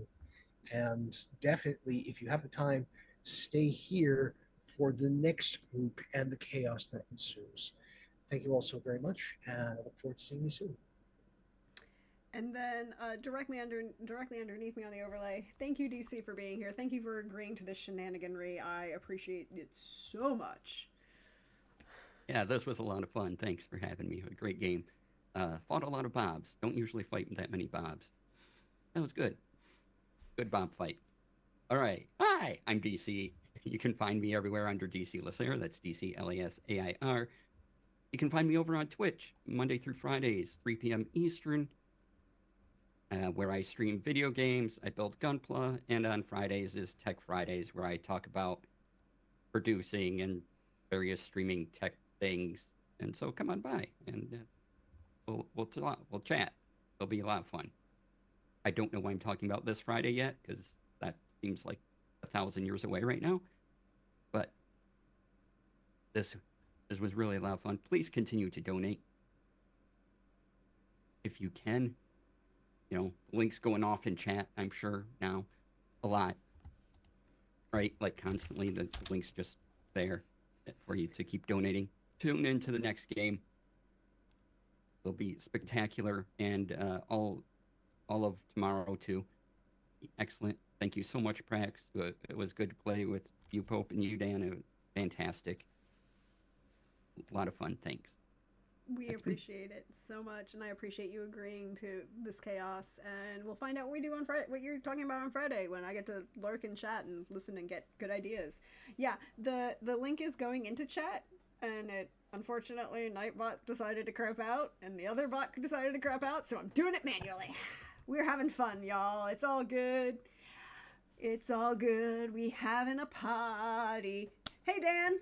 Look. Hey. You didn't die to Vecna. I didn't die to Vecna, surprising nobody more than me. Always a big fan of not dying to Vecna. It's honestly, it's what I look for in a gaming session, frankly. Yeah, this was a delight. Likewise. But before I get, as Pope said, business before pleasure. So hi, I'm Dan. I am a part of the long-running and once upon a time even not any nominated podcast, Fandible. You can find us at fandible.com, where we do actual plays of all sorts of tabletop RPGs, except basically the one you're listening to right now. Also, you can find me on my own personal channel and online as Uncivilized Dan, pretty much everywhere. Next time you'll see me will actually be tomorrow, again doing this, presumably a different character, although now that I think about it, that'd be kind of hilarious if Katrick ends up in Well, I think I'm in Waterdeep. Is the 4:30 session tomorrow? The answer to that question, 4:30. Oh, did I close it? I did close it. Hold on, I can fix that. So 4:30 session tomorrow is 99% sure it's Waterdeep. Yes, is Waterdeep. It is Waterdeep. It is Yeah, so Waterdeep. I don't know. I'm not 100% sure what I'm playing tomorrow, but if I can get away with having Katrick end up in Waterdeep during whatever the fallout is or everything else, I'll play him again. I don't care. Either way, tomorrow should be a blast. Every game I've seen today so far has been one, and I'm looking forward. I'm gonna during the break take a quick shower and then take y'all to bed with me. That's how I'm going to bed watching the last game tonight. Those of you who haven't donated yet, please do so if you can at all. And if not, definitely spread the word, spread the link. The more people that see this, the more chances for donations. So yes, thank you all so much. Again, this was a delight. Hope it was great finally getting to like play with you a little bit more directly because last time we were both on a stream, it was more that my character was kind of present while you talked to the prince. So it was a delight to get in a party with you. DC, delight to meet you and play with you as well. Prax, as always, you're an amazing GM. Love playing in these games. Yeah, really excited for what's coming next. Indeed. And what is coming next is I can give you a good shout out, good idea. Next up, thank you first of all to everybody who's played so far, everybody who's donated so far, everybody hanging out in chat and sharing the word and doing all of these good things. We are doing this as a charity to fundraise for Fisher House Foundation, and it is really doing a lot of really good things. We are at $480 of our $1,000 goal. I'm thinking we can do pretty much at least make the 500 by the end of the night. 500 by the end of the night. There's one more game to go. Now, this is where I tell you what's going to happen next. Next up, we're going to, will be the 8 o'clock game, and the 8 o'clock game is going to be a little bit different because things were planned and then things happened, and life changes. And so to adapt to life changing, I am going to run a solo session of Starforged, which is the sci-fi version of Ironsworn, and I'm going to have a lot of fun. And I was like, if I'm going to play a character who is taking an iron vow with a weapon, very focused on maintaining their honor and swearing an oath bound to their weapon, and not wanting to forswear themselves in a sci-fi setting, I'm gonna play a Jedi. I'm gonna play a Jedi. So that's what we're gonna do, and I will be back at 8 o'clock, and we are going to do some Ironsworn Starforged. It'll be a lot of fun, some interesting solo play, and we'll see if my poor Jedi actually manages to survive. I'm betting not, just the way things are going today. And then tomorrow we'll be back again at 9:30 a.m. with the first of the 4 remaining games of D&D, and we'll have a lot of fun and Vecnas in play. Just throwing that out there into the universe. But thank you everybody for being here. Thank you all for chatting with us all, and we'll see you next time in a little bit. I'll see you at 8 o'clock. Have yourselves a break, everybody. Bye.